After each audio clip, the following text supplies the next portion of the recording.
My name's Mark, I'm 26, and a few months ago I walked across a stage that was supposed to represent years of hard work, sleepless nights, and sacrifices that honestly still sting when I think about them. A master's degree in my field wasn't just a piece of paper to me. It was the culmination of long hours at the library, side jobs to pay rent, and countless moments where I had to tell myself, just push a little longer. I thought the graduation ceremony would be my family's moment as much as mine. That's what they kept telling me, anyway. We've got something special planned, my mom would say with that rehearsed smile she pulls out at every family dinner.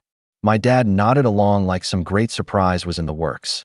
My girlfriend, Emily, gave me this sly little smirk every time I asked her what was going on. You'll never forget it, she teased. I'll admit, part of me let my guard down. I thought maybe for once, they were genuinely excited for me, that maybe this would be one of those milestones families look back on for years.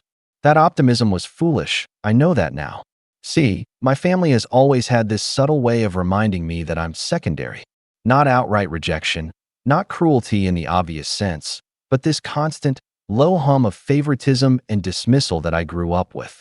My brother, Andrew, could do no wrong. If he forgot to show up to Thanksgiving, he's busy with work. If I had to cancel plans to study, Mark's always so antisocial. If Andrew needed money, everyone rushed in with open wallets. When I asked for help with books, I got a lecture about independence. I think anyone on the outside would miss it, but living in it, you feel it like a draft in the house. Always there, always chilling. Emily knew this about me. Or at least, I thought she did. We'd talked about it before. She'd seen the way my parents' attention seemed to orbit around Andrew's accomplishments like planets around the sun. She'd even told me once, when it's your turn, you'll shine so bright they won't be able to ignore you. I believed her. I wanted to. Graduation morning, I woke up nervous but excited. Emily kissed me on the cheek, told me she'd meet me at the ceremony, and disappeared hours earlier than I expected. Getting ready for the big surprise, she said. I didn't think much of it. My parents had texted me that morning too. We're proud of you. See you later. No hint of what was coming, just more vague promises. When the ceremony ended, I remember walking out of the auditorium, cap still balanced on my head, diploma folder in hand, scanning the rows of chairs and the crowd outside for familiar faces. At first, I thought I just didn't see them, that maybe they were around the corner or running late. I lingered. My classmates hugged their families, posed for photos, flowers and balloons in hand. One of my professors clapped me on the back and said, "Congratulations, Mark. Where's the fan club?" I laughed nervously and muttered something about them being stuck in traffic. But the truth? No one was there. Not my parents, not my brother, not Emily, not even my closest friends who'd promised to scream embarrassingly loud when my name got called. I walked out to an empty auditorium, the sound of cheers for other graduates ringing in my ears while I stood there alone with my degree folder. I went home that evening, silence gnawing at me. I told myself there had to be an explanation, a flat tire, a wrong time written down, something. But the longer I sat in my apartment, the heavier the air got. Hours later, I opened Instagram out of habit, and my stomach dropped. There they were. All of them. My family, my girlfriend, my friends, at a lake house barbecue. The caption under a group photo made my chest tighten so hard I thought I might be sick. Celebrating the real star. My brother, Andrew, grinning front and center, beer in hand, while everyone else clung to him like he'd just won a Nobel Prize. Emily had her arm draped over his shoulder, smile wide, like this was the moment she'd been waiting for all along. I just stared at the screen. My thumb hovered over the like button out of some bizarre instinct, but I couldn't do it. Instead, I shut the laptop without a word and sat there in the dark. The anger didn't hit right away. At first, it was this hollow emptiness, like someone had scooped out everything inside me and left nothing but air. Then it started to burn. A slow, crawling fire in my chest that made it hard to breathe. For 3 days, I didn't say anything. No texts, no calls, no confrontation. I didn't even answer when Emily tried to message me that first night. Just a quick, "Hope you're not mad. You'll understand soon." That made me want to laugh and scream at the same time. My parents didn't bother checking in. My friends, well, I guess I should stop calling them that. On the third day, my phone buzzed. A group chat notification popped up, the same one we'd used for years to coordinate family holidays and birthday dinners. Against my better judgment, I opened it. And what I saw made me laugh so hard my stomach hurt. It wasn't joy. It wasn't happiness. It was the kind of laughter that comes from disbelief, from realizing just how far people are willing to go when you're not their priority. But that's where things started to shift. When I tell you that group chat message was the strangest mix of absurd and infuriating, I mean it. My phone lit up mid-morning with that familiar ding, and I remember just staring at the screen for a second before deciding, against all logic, to open it. Part of me expected some flimsy apology, maybe an explanation so paper-thin I'd see through it immediately. But what I found instead was like fuel poured directly onto the fire that had been smoldering in me for 3 straight days. The message was from my mom, written in her trademark cheerful tone, the kind of fake brightness she always put on when she knew she was delivering something unfair. Hey everyone, great weekend at the lake house. Let's plan another soon to celebrate Andrew's big promotion. Mark, hope you didn't mind us combining the celebrations. It just made sense since everyone was already there for him. I had to read it 3 times to be sure I wasn't hallucinating. Combining the celebrations. That was her excuse. As if my graduation, something I had poured years of my life into, was just some add-on event tacked onto the edge of Andrew's never-ending spotlight. And then, as if that wasn't enough to twist the knife, my brother chimed in almost immediately. Yeah man, no hard feelings. It was just better timing. Everyone wanted to be there for me since it's a career thing, you know? Your graduation is cool and all, but it's not really the same. You get it. I sat there, reading those words over and over again, my jaw tightening with each pass. Cool and all. That's what my degree was worth in their eyes. Emily finally spoke up in the chat too. We thought it would be fun to surprise you later instead of doing the whole ceremony thing. The lake house was such a good vibe, and everyone was already in party mode. We didn't want you to feel left out, though. Not feel left out. The irony of that line almost made me choke. They literally left me standing alone outside my own graduation ceremony, like some abandoned extra in a movie scene, while they threw a party without me. And now they were trying to spin it as though this was for my benefit, as though the thought of me had even crossed their minds. I didn't respond. I couldn't. The anger was so sharp I was afraid if I typed anything it would come out as incoherent rage. So I put the phone down, paced my apartment, and let that fire grow. The following days only added kindling. Emily came over 2 nights later, acting like nothing was wrong. She walked in, kissed me on the cheek, and said, "So, you're not mad, right?" Like she'd borrowed my hoodie without asking, not ditched me on the most important day of my life. I asked her point blank why she thought it was okay. She shrugged, like this was all common sense. "Babe, you know how your family is. Andrew's promotion was huge. If we split it, people would have had to choose, and honestly, most of them would have picked his thing anyway. It just made sense to keep everyone together. You wouldn't have wanted an empty ceremony, right?" That line, "You wouldn't have wanted an empty ceremony," it echoed in my head for hours after she left. She said it so casually, not even realizing she'd admitted the truth. They didn't think my accomplishment was enough to warrant attention on its own. They knew people wouldn't show up for me. So instead of pushing back, instead of standing by me, they went with the safe bet, Andrew. My parents doubled down too. The next Sunday, I got a call from my dad. His voice carried that same blend of authority and dismissal he'd used my whole life. "Son, don't take this personally. It's not a competition. Andrew's work promotion is just a bigger milestone in the grand scheme of things. Your degree is great, but it's just school. There'll be other graduations. Careers, though, those really matter." I remember gripping the phone so hard my knuckles turned white. I wanted to scream at him, to ask him if he even understood what it took to get to that stage, the hours of research, the papers, the rejections, the revisions, the exhaustion. But I didn't. I just let him ramble about how proud they were of both of us, though clearly one of us a little more than the other. Even my so-called friends got in on the act. One messaged me privately after the lake house photos had been posted. "Hey man, sorry we didn't make it to the ceremony. We figured we'd see you at the party anyway. Didn't realize you weren't coming. You should have said something." Said something? Said what? That I'd assumed my own graduation celebration might actually include me? It was like I'd fallen into some bizarre alternate reality where everyone else's logic made perfect sense to them, but left me questioning my own sanity. The worst part wasn't even the dismissal. It was the way they acted like I was being unreasonable for being upset. Emily started pulling away, saying things like, "You're overreacting, You're making a big deal out of nothing whenever I try to talk about it. My mom sent me a long text about how family harmony depends on forgiveness and how I needed to be the bigger person.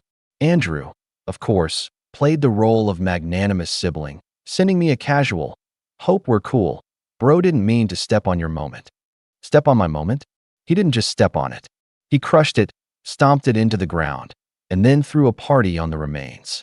It became impossible to ignore the pattern. This wasn't just about graduation.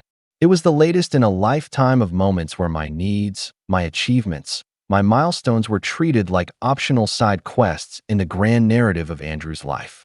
When he got his driver's license, he got a car. When I got mine, I got handed a lecture about responsibility. When he barely passed a class, it was he tried his best. When I aced mine, it was don't get cocky. Every time, the scales tilted in his favor, and I was expected to smile and clap along. And now? Now they had taken the one moment I'd been holding on to for years, the one thing I thought couldn't be overshadowed, and reduced it to a footnote at a barbecue. I started pulling away, little by little. I stopped answering texts right away, stopped picking up calls unless I had to. When Emily pressed me, I told her I needed space.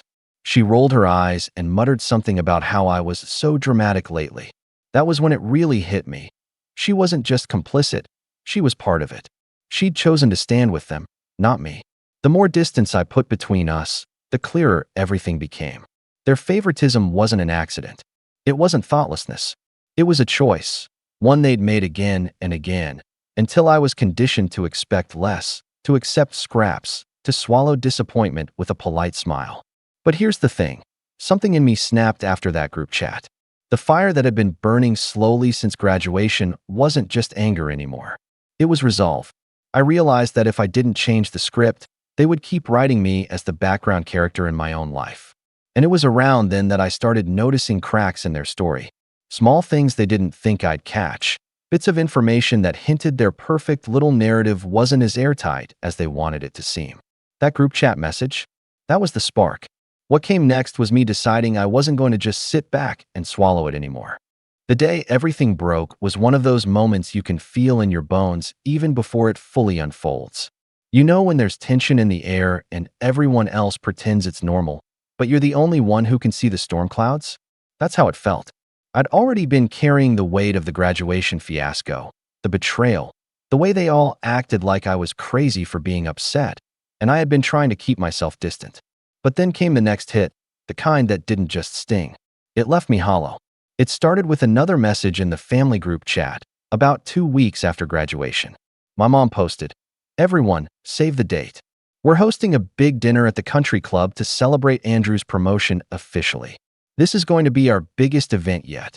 I stared at it for a long time, waiting for my name to appear somewhere in that message. I will also toast to Mark's graduation, maybe, something. But no, it was all about Andrew. The real star, as their Instagram caption had so cruelly put it. I ignored the message at first. I told myself I wasn't going. I had no interest in sitting through yet another night of everyone fawning over Andrew like he'd cured a disease. But then Emily called me. She sounded chipper, almost rehearsed, like she'd practiced what she was about to say. "Hey babe," she started. "So, about the dinner. I think you should come." "I don't want to go," I said flatly. "You have to," she insisted. "It'll look weird if you don't. Besides, your parents said they've got a surprise plan this time, and they really want you there." The word surprise made my stomach clench. I'd heard that line before, and the last time it ended with me standing alone at my own graduation. But she kept pushing. "Just trust me, okay? Things will be different this time." Against my better judgment, I agreed. Maybe part of me wanted to test the waters, to see if there was even a shred of sincerity left in them. The night of the dinner, I pulled into the country club parking lot, already feeling like an outsider.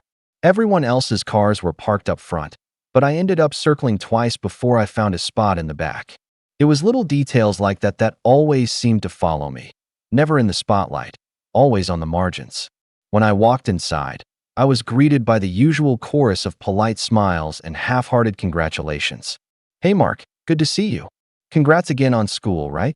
The word school dripped from their mouths like it was a hobby, not years of grueling effort. Emily was already there, sitting with Andrew and my parents. She waved me over, but something about her smile felt off. Forced. Too wide. I joined them at the table, and almost immediately, Andrew leaned back in his chair with that smug grin I knew too well. "So, Mark," he said, swirling his wine glass, "I hear you've been a little sensitive about the graduation thing." I froze. The table went quiet for a second, and then my mom jumped in, her voice sugar-sweet. "Honey, don't take it the wrong way. We just thought Andrew's career milestone deserved the bigger spotlight. You'll have plenty of other graduations if you keep going with school." I wanted to walk out right then. But before I could, the servers started bringing out plates, and the dinner shifted into its next act. My dad stood up, clinking his glass for attention. "I want to make a toast," he announced, smiling broadly. I braced myself. "To Andrew," he said proudly, "for showing us what true hard work looks like, for climbing the ladder and making us all proud." The room erupted in applause. I sat there, silent, gripping my fork so tightly I thought it might snap.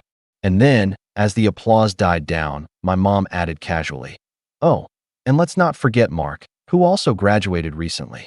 Great job, sweetheart." It was like someone patting a child on the head for finishing a puzzle. Dismissive. Afterthought. I swallowed the bitterness and tried to hold it together. But the real betrayal hadn't even landed yet.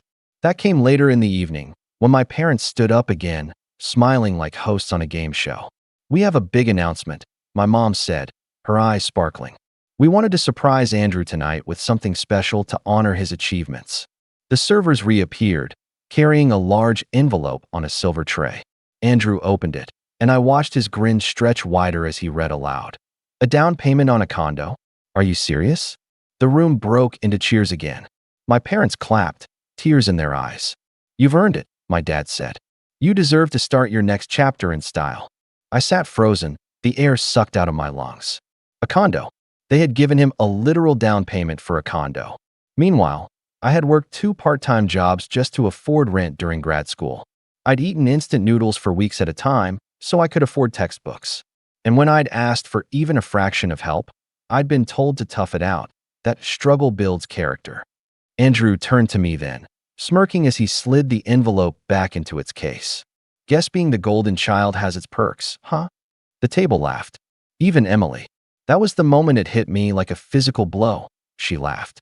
The same woman who had kissed me the night before my graduation, promising that my day would be unforgettable. She laughed right alongside them, as if all of this was one big joke at my expense. Something inside me cracked.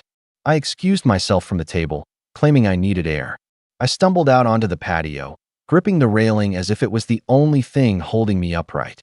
My chest felt tight, my hands were shaking. I thought about every sacrifice I'd made, every time I'd swallowed my pride, every time I'd told myself, maybe next time they'll see me. And for what? To watch them hand my brother a condo while I was treated like a child with a participation ribbon? Emily came out a few minutes later. "Mark, don't be like this," she said softly, reaching for my arm. I pulled away. "You knew about this, didn't you?" She hesitated, just long enough for the silence to confirm it. "They told me not to say anything," she admitted. I didn't want to ruin the surprise. I laughed, a hollow, bitter sound. "Surprise? For who, Emily? For me? Or for him?" Her face tightened, and for once, she didn't have a quick excuse. She just looked at me, eyes darting, like maybe she was realizing what this all meant. That was the emotional breaking point for me. In that moment, standing outside that country club while my family toasted Andrew with champagne and my girlfriend admitted she'd been in on it all along, I knew things could never go back to how they were. Something fundamental had shattered. I didn't go back inside. I left, got in my car, and drove away without a word. My phone buzzed all night with messages from my mom, from Andrew, from Emily, all variations of "don't be dramatic. You should be happy for him. Family is about support." But for the first time in my life, I didn't feel guilty for walking away. I just felt empty. And beneath that emptiness, a quiet resolve began to grow. Because if this was how they wanted to play the game, then I wasn't going to sit quietly on the sidelines anymore. And that's where things began to shift, where the seeds of something much bigger, much sharper, started to take root. I didn't sleep the night of the country club dinner. I drove home on autopilot, headlights cutting through the dark, my mind running in loops that wouldn't quiet down. The images kept replaying. My parents beaming as they handed Andrew a literal down payment for a condo. My mom's perfunctory "great job, sweetheart," tossed in like a bone to a begging dog, and Emily's laugh, that sharp, echoing sound that felt like a betrayal all its own. By the time I reached my apartment, I was shaking so badly I could barely fit the key into the lock. Inside, I dropped onto the couch without turning on the lights. The silence pressed down on me, heavy and suffocating. My diploma sat on the shelf across the room, the one thing I thought would finally mean something. Instead, it felt like a joke.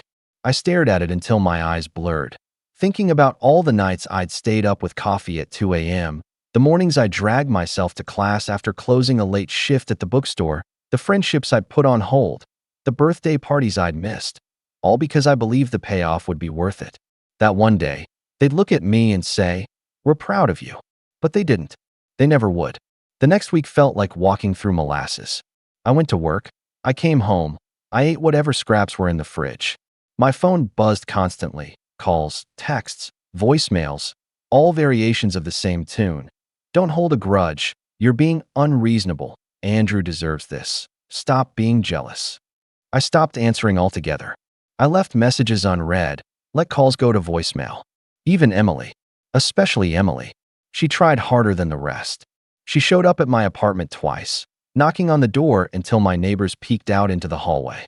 Both times I stayed quiet, sitting on the floor with my back pressed against the door, listening to her voice filter through the wood. "Mark, please. You're overthinking this. It wasn't about you. It was just easier this way. We can make it up to you. We'll plan something small, just us. Isn't that enough?" Her words landed like pebbles thrown at a brick wall. Small. Just us. As if what had been taken from me could be patched together with a pity dinner for two. After the second time she left, I sat on the floor until my legs went numb. My apartment was so quiet that the hum of the refrigerator felt deafening. That was the first time in years I thought about leaving. Not just the apartment, but everything. My job, the city, the relationships that had rotted from the inside out. The idea of disappearing somewhere far away where no one knew my family's names felt intoxicating. But reality had claws. Rent was due, bills were stacking, and the student loans that had been lurking in the shadows were starting to send their first polite but firm reminders. I couldn't run. Not yet. The following weekend, I tried something I hadn't done in years. I visited the lake. Not the same lake house they had flaunted on Instagram, but the smaller public dock a few miles down, the place I used to go as a teenager when the noise at home got too loud. I sat there on the wooden planks with my feet dangling above the water, the air damp and cool. For the first time in weeks, I felt something close to calm. The water didn't care about Andrew's promotion. The trees didn't laugh when my mom brushed me aside. Out there, it was just me and the silence. I thought about the word family a lot that day. How it was supposed to mean support, love, loyalty. For me, it had always meant comparison, sacrifice, and disappointment. I thought about every holiday where Andrew's mistakes were excused and my accomplishments minimized. I thought about Emily's smirk when she told me I'd never forget my graduation surprise, and how right she was, though not in the way she intended. That night, back in my apartment, I made a list. I didn't know why I started writing, but once I did, the pen didn't stop. At the top I wrote, what I want. Underneath, the words spilled out: respect, independence, a future that isn't tied to them, to stop apologizing for existing. Then I flipped the page and wrote, what they've taken. The list was longer. My graduation, my peace of mind, my dignity, my trust. I stared at those 2 pages for a long time. And for the first time since the dinner, I felt something shift. The ache was still there, the hollow grief of realizing I'd never be the son they wanted, never the partner Emily pretended to love. But underneath it, something new was taking shape, something sharper. It was around then that the calls started slowing down.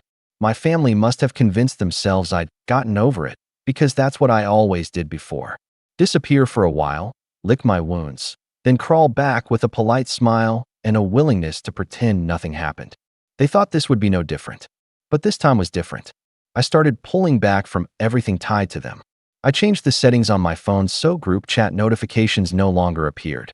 I stopped checking their social media, stopped looking for scraps of acknowledgement in their curated posts. Emily's texts became background noise, piling up unanswered until even she began to taper off. The loneliness was brutal, I won't lie. There were nights I sat at the kitchen table staring at the wall, wondering if maybe I was making it worse by cutting myself off. wondering if maybe they were right. Maybe I was being dramatic. But then I'd remember Andrew's grin as he held that envelope, or my dad's words, "Careers matter, school doesn't." And the doubt hardened back into anger. Rock bottom wasn't one single moment. It was a series of them. It was the day I realized I hadn't laughed in weeks. The night I ate a bowl of cereal for dinner because cooking felt pointless. The morning I woke up and saw the sun shining and felt absolutely nothing. It was being hollowed out by betrayal and silence at the same time. But rock bottom also has a strange way of clarifying things. When you've been stripped of every illusion, when the people who are supposed to love you show you, again and again, that they won't, you start to see the world with sharper eyes. I started thinking less about what I had lost and more about what I still had and what I could build. The degree on the shelf was still mine, even if they mocked it. The late nights and sacrifices were still part of me, even if they pretended not to notice. And if they weren't going to give me respect, then maybe I'd have to take it in a different way. That seed of an idea scared me at first. I wasn't used to thinking about myself as someone who fought back.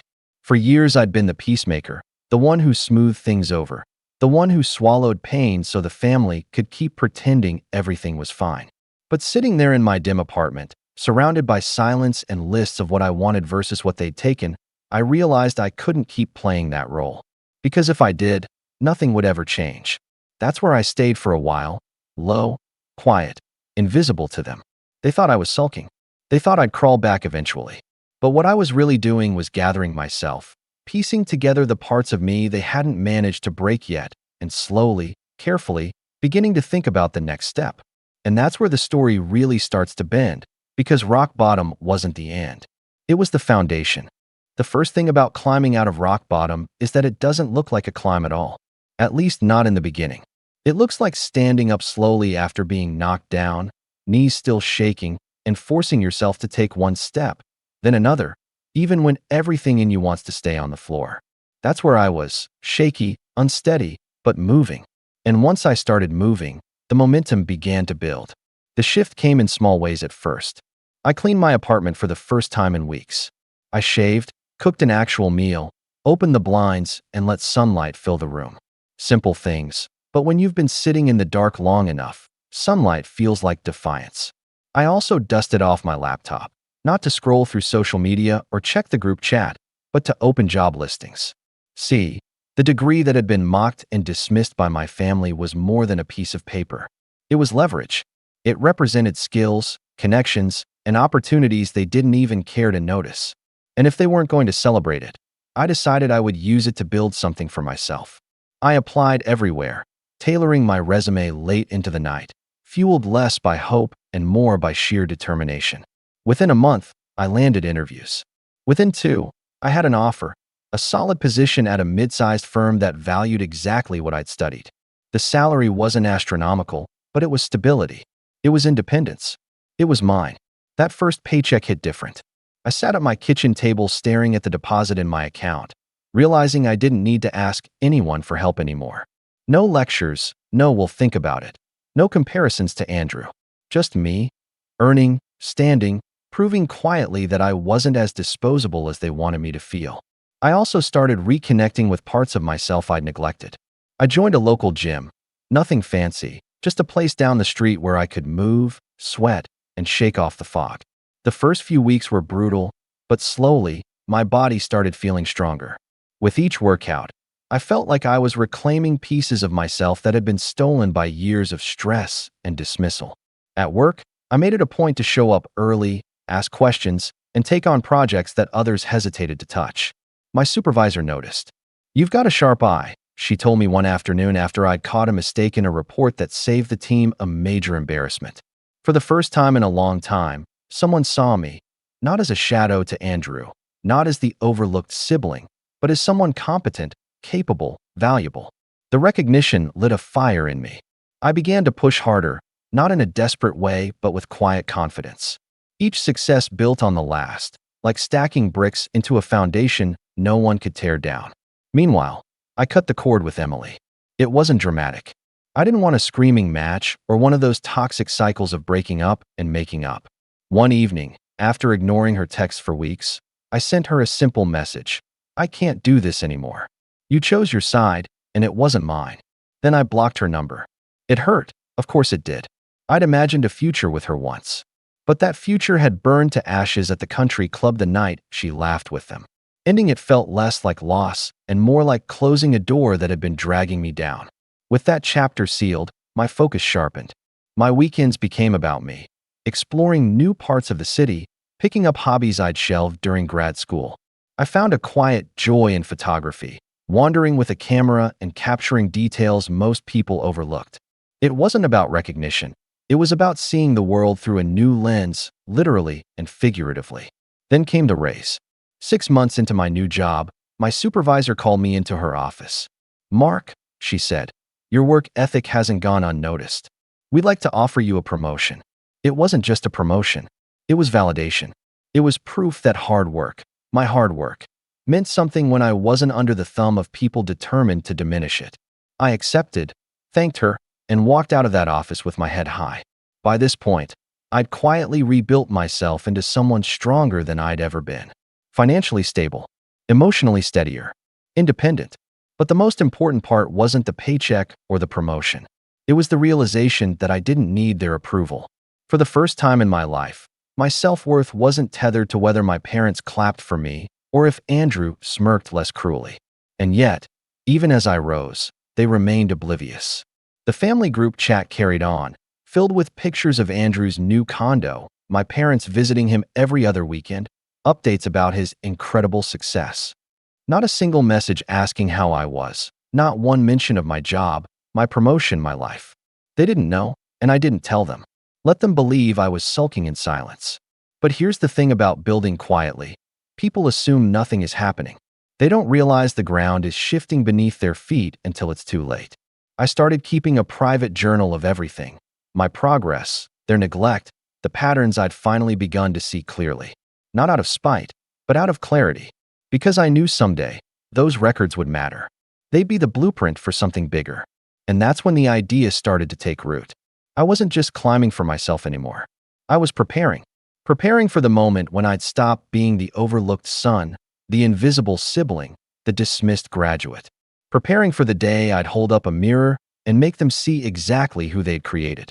But that moment wasn't here yet. For now, it was about building.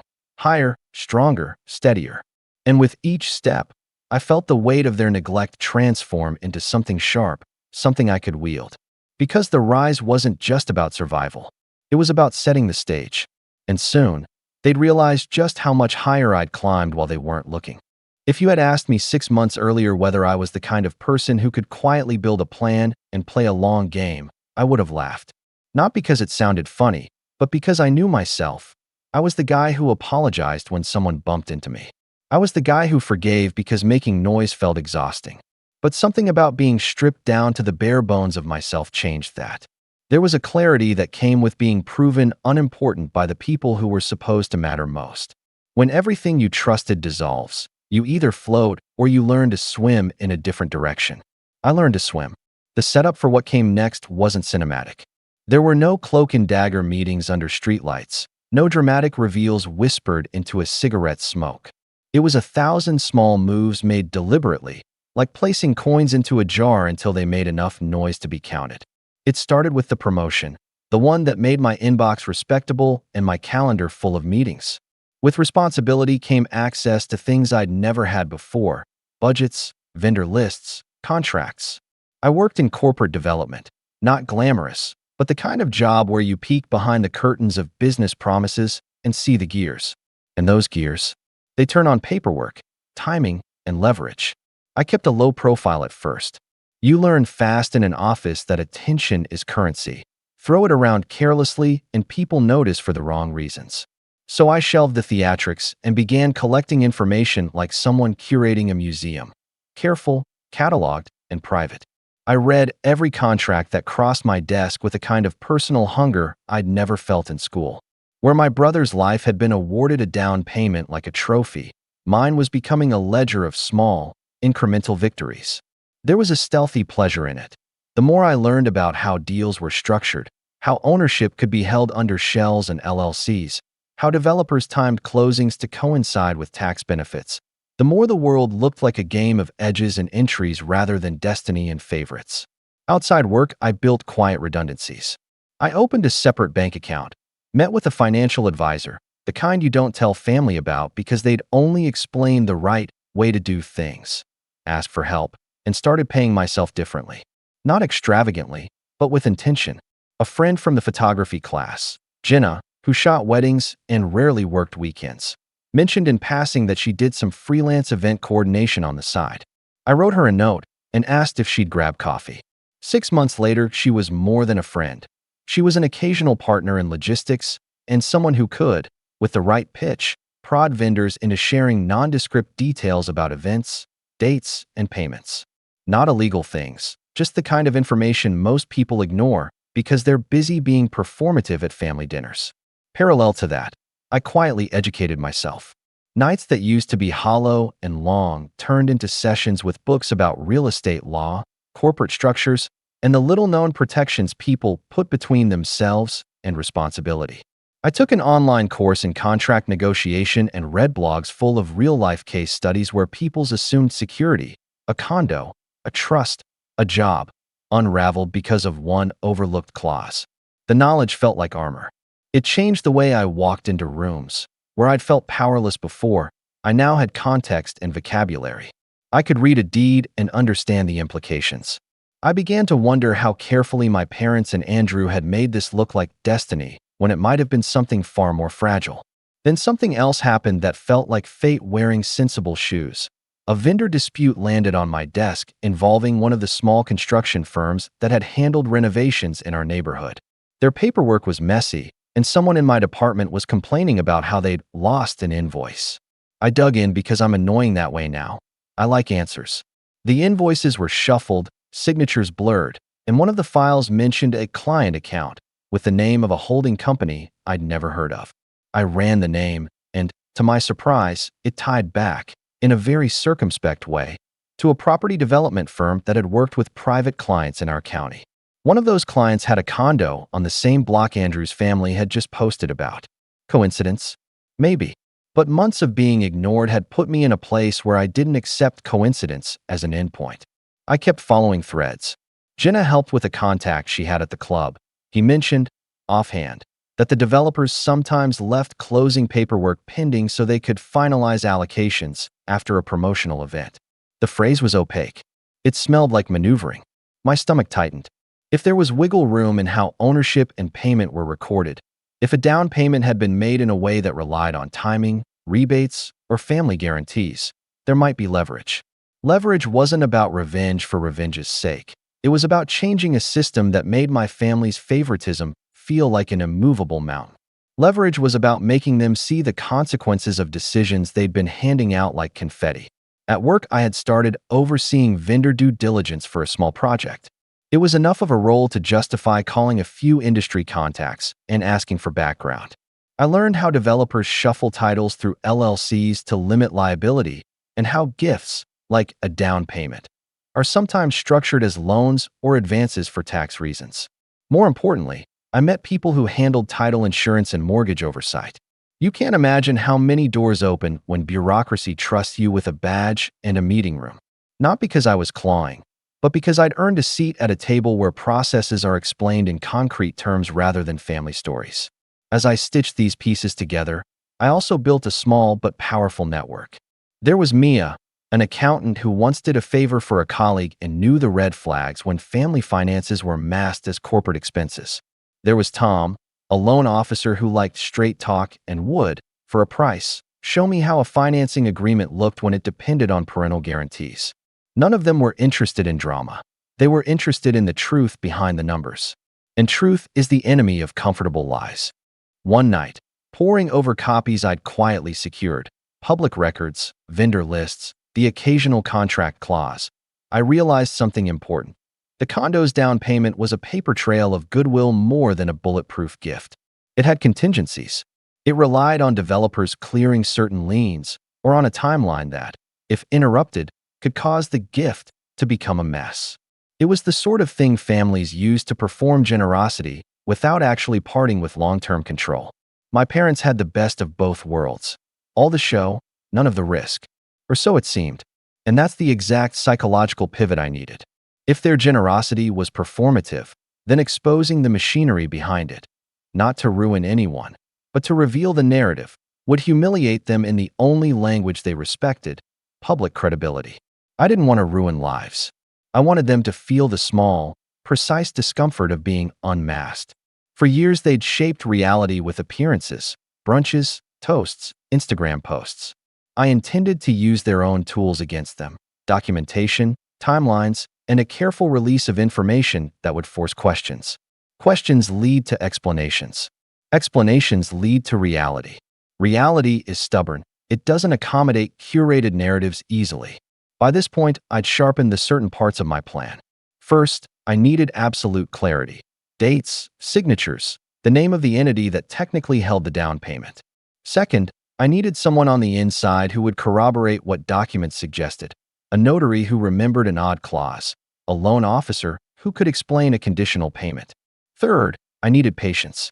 The last thing I wanted was a messy leak that would let them smear me as bitter and attention-seeking. This had to be airtight, methodical, and above all, legally clean. I was not out to break the law. I was out to expose a carefully curated lie. What surprised me most during this phase was not the sleight of hand I uncovered, but how much I enjoyed the work. There is a certain beauty in systems, deadlines, clauses, the rhythm of contracts being executed. For someone who'd spent years trying to earn validation from people who refused to see him, being able to read a legal document and know exactly what it meant felt like a small, precise victory. It was quiet. It was mine. And then, 2 months into my collection of documents and phone calls, I found the hinge. It was a single line in a file I'd pulled from a county clerk's public records portal, a minor addendum to a purchase agreement, signed in a scrawl I recognized only because I'd seen it in other family-related filings. The addendum included a clause that effectively postponed final transfer of title until all promotional obligations were satisfied, and explicitly referenced an allocation payment to be formalized upon event completion. Translation: the down payment had been documented in a way that allowed the developer to delay recording full ownership until certain conditions were met, conditions the family controlled via their social standing and the club's events calendar. In plain English, the gift was performative, contingent, and reversible under certain technical circumstances. In other even plainer words, their show of generosity could be interrupted by the kind of legal question no one expected to be asked. The condo was not a monument. It was a paper construct waiting for a nudge. My heart thumped in a way that had nothing to do with panic and everything to do with the adrenaline of possibility. This was not a slam dunk, and it wasn't an immediate victory. It was, however, a hinge, a place where pressure could be applied and leverage extracted. The realization settled over me like cool water. Everything I had been building, the job, the network, the quiet study, the patient cataloging of details, had led to this small, amazing, dangerous little sentence. I closed the file, took a breath, and for the first time in months smiled without the taste of acid at the back of my throat. I was no longer simply angry. I was prepared. I was methodical. I had a plan that didn't require theatrics, just time, documentation, and the willingness to let truth do most of the work. There were still risks. There were things I didn't yet know: the developer's tolerance for public scrutiny, whether the clause could be defended in court, how my parents would react if the curtain was pulled back. But for the first time, the path forward had clarity. I could see the pieces I needed and the order in which to place them. That night, I called Jenna and asked if she could meet me in the morning. I drafted a message to Mia and Tom, careful and clinical, asking for their input on a paper trail and whether certain clauses could be challenged without firing off a legal war. I made a list of names, dates, and questions, and then I put the file back in its folder like someone setting a loaded tool on a workbench, ready for measured use. I didn't feel triumphant. I felt cold, precise, and oddly calm. The anger that had once burned hot was now a steady engine. I'd built a quiet infrastructure of competence, and now the infrastructure had unearthed a vulnerability. What I didn't know, and what I was about to find out, was whether I would use that vulnerability to demand real change, or to take something back in a way that would burn bridges beyond repair. Either way, the moment of decision was close. The first move required patience, the second required nerve, and the third would be irreversible. The moment I decided to act, Everything I'd done until then felt like assembling a clock. Careful gears, measured clicks, no dramatic flourish, only precise movement. I didn't want a scene. I wanted an effect so clean it would leave them scrambling to explain themselves while I sat back and watched the veneer peel. Revenge, to me then, wasn't about spectacle. It was about truth doing the work. If they'd built their status on curated appearances, I'd give them a very public audit. I began with timing. I knew when the condo closing was scheduled, a few weeks out, based on a note I'd found in a vendor file and a casual mention someone at the club had let slip. That window was everything. Close enough that any delay would be visible and painful, but far enough that I could move strategically. I marked the date and structured the plan backward from there. Step 1. Formalize what I already had. I compiled a tidy dossier, the county addendum with the promotional obligations clause highlighted, copies of the Instagram posts and photos showing the timeline, the vendor correspondence that hinted at allocation payments, and printouts of the public records tying the holding company name back to the condo project. I included annotated notes, dates, sources, and a plain English summary at the front. I wasn't trying to be clever. I wanted the facts to sit on someone's desk and speak plainly without emotion. Step 2. Assemble credible intermediaries. This wasn't something I wanted to be seen doing alone. If I sent a rattling message signed, Mark, bitter sibling, they'd call me dramatic and the whole thing would be dismissed. But the same facts packaged by a title company, an accountant, and a loan officer had muscle. So I reached out quietly to Mia, Tom, and Jenna. Each of them had already seen snippets of what I was working with, and each agreed to help. Not because they wanted to ruin a family, but because the legal structure I'd uncovered was sloppy and deserved scrutiny. Mia, the accountant, ran the numbers and called back with a calm voice I'd come to trust. "There's enough here to ask questions," she said. Contingent clauses are not inherently illegal, but if the developer or the family misrepresented the terms to the lender or to title insurance, that's a problem. Tom, the loan officer, confirmed that lenders sometimes rely on documentation being recorded in a certain way before advancing funds. And if the recording was conditional, the bank could refuse to finalize financing until clarity was provided. Jenna agreed that the club's vendor contact could corroborate the odd timing language in earlier emails. They weren't playing along with my anger. They were helping me test a bureaucratic lever. That distinction mattered.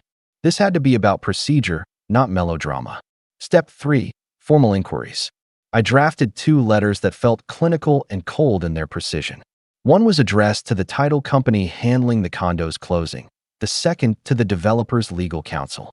Both letters laid out the clause I'd found, requested clarification about the conditions for final transfer, and asked whether any liens, pending allocations, or undisclosed contingencies existed that could affect clear title. The letters were courteous but firm, the kind of correspondence that, if ignored, becomes evidence itself. I did not copy the family. I wasn't interested in grandstanding in the family group chat. Instead, I copied parties who could realistically hit pause if something was off. The title company, the lender's compliance officer, via Tom, the county clerk office that maintained records, and the bank's title insurance underwriter. I also, as a courtesy and tactical move, sent a brief heads up to the club's general manager, not accusatory, just a note. You may want to be aware that certain documents affecting a recent down payment contain conditional language. We've requested clarification. Thought you should know in case this affects upcoming events. That line was deliberate. If the club valued its reputation, they'd pay attention. I'm not ashamed to admit I felt a sick, electric thrill when I hit send. It was a grown-up, strangely satisfying version of calling out a cheat on a test. The bureaucracy that had made my parents' performative generosity possible now had the potential to do the exposing. Then came waiting, the boring, necessary kind that most people confuse with cowardice. I call it patience. Patience gives institutions time to do what they do, respond, audit, and, if needed, freeze. Responses were not immediate, but they were faster than I'd expected. The title company wrote back in 2 business days with a formal acknowledgement and a request for an appointment to review the chain of title. Tom's compliance contact answered with the bluntness only compliance teams have. We will place a courtesy hold on funding pending verification of recorded documents. Translation: the lender wouldn't wire the money until they were sure title could be delivered clean. The developers' council asked for an extension and a meeting with a local notary who'd been present at the addendum signing. Jenna's club contact responded that they'd received my note and would be reviewing internal records. Those words, hold, pending, verification, were small administrative things, but they translated into immediate, practical delay. A down payment that had seemed to convert into ownership could now hang in limbo, subject to a check that would inevitably drag family attention to the courthouse rather than the Instagram feed. I knew what a pause like this would do emotionally. It would force the family to shift from celebration to explanation, and explanations are where curated narratives tend to unravel. Still, I didn't want to create a feeding frenzy. I wanted the process to be surgical. So I continued quietly, making phone calls only when necessary, confirming meetings, and ensuring every request I made was backed by protocol. I had learned that the law and administrative processes are stubbornly neutral. They respond to documentation, not to feelings. If I wanted consequence, I needed to stay procedural. 2 weeks before the scheduled closing, the developers' council asked to meet in person. That request was both an opportunity and a risk. I negotiated the meeting through Mia and a small legal aid. Nothing dramatic on my side. I wanted the developer to present answers in a setting where someone who knew accounting could interpret nuances and call them out if needed. The meeting was scheduled for a neutral location, the county clerk's public room, during regular business hours. Neutral ground reduces theatrics and increases clarity. It was exactly the kind of pressure I wanted. On the morning of the meeting, my hands felt steady. I took the dossier, made one last copy for the clerk's file, and arrived early. The developer's team showed up with counsel in a sensible suit, a stack of documents, and an expression I interpreted as annoyance more than fear. They explained the clause as they always had, standard promotional language, conditional allocations, timing to accommodate events. Their words were polite, practiced, and protective. Mia was patient. She asked for specifics. The exact dates payments were recorded, whether any escrow accounts held the funds, and whether the lender's conditions for advance had all been met. The developer's counsel sidestepped a bit, offering a partial explanation about administrative timing and promising full documentation by the end of the week. At that point, the clerk noted the request and reminded everyone that until the title was recorded and funds were advanced, no transfer was final in the eyes of the county. I felt the moment tighten like the final turn of a key. The developer's promise to clarify by week's end was thin currency. The lender's hold remained in place. My family, who'd expected a seamless victory lap, was about to be asked for proof of what they'd been presenting as generosity. Before the meeting broke up, the clerk asked a question that landed differently than all the rest. Is there any party here who disputes the timing or reality of the payment? His eye flicked to me, casual and procedural. I could have stayed silent. I could have let them save face. But silence had been my family's weapon for years, their omission and passing over. I'd learned that not speaking up lets narratives calcify. I'm not disputing the gift, I said, my voice level.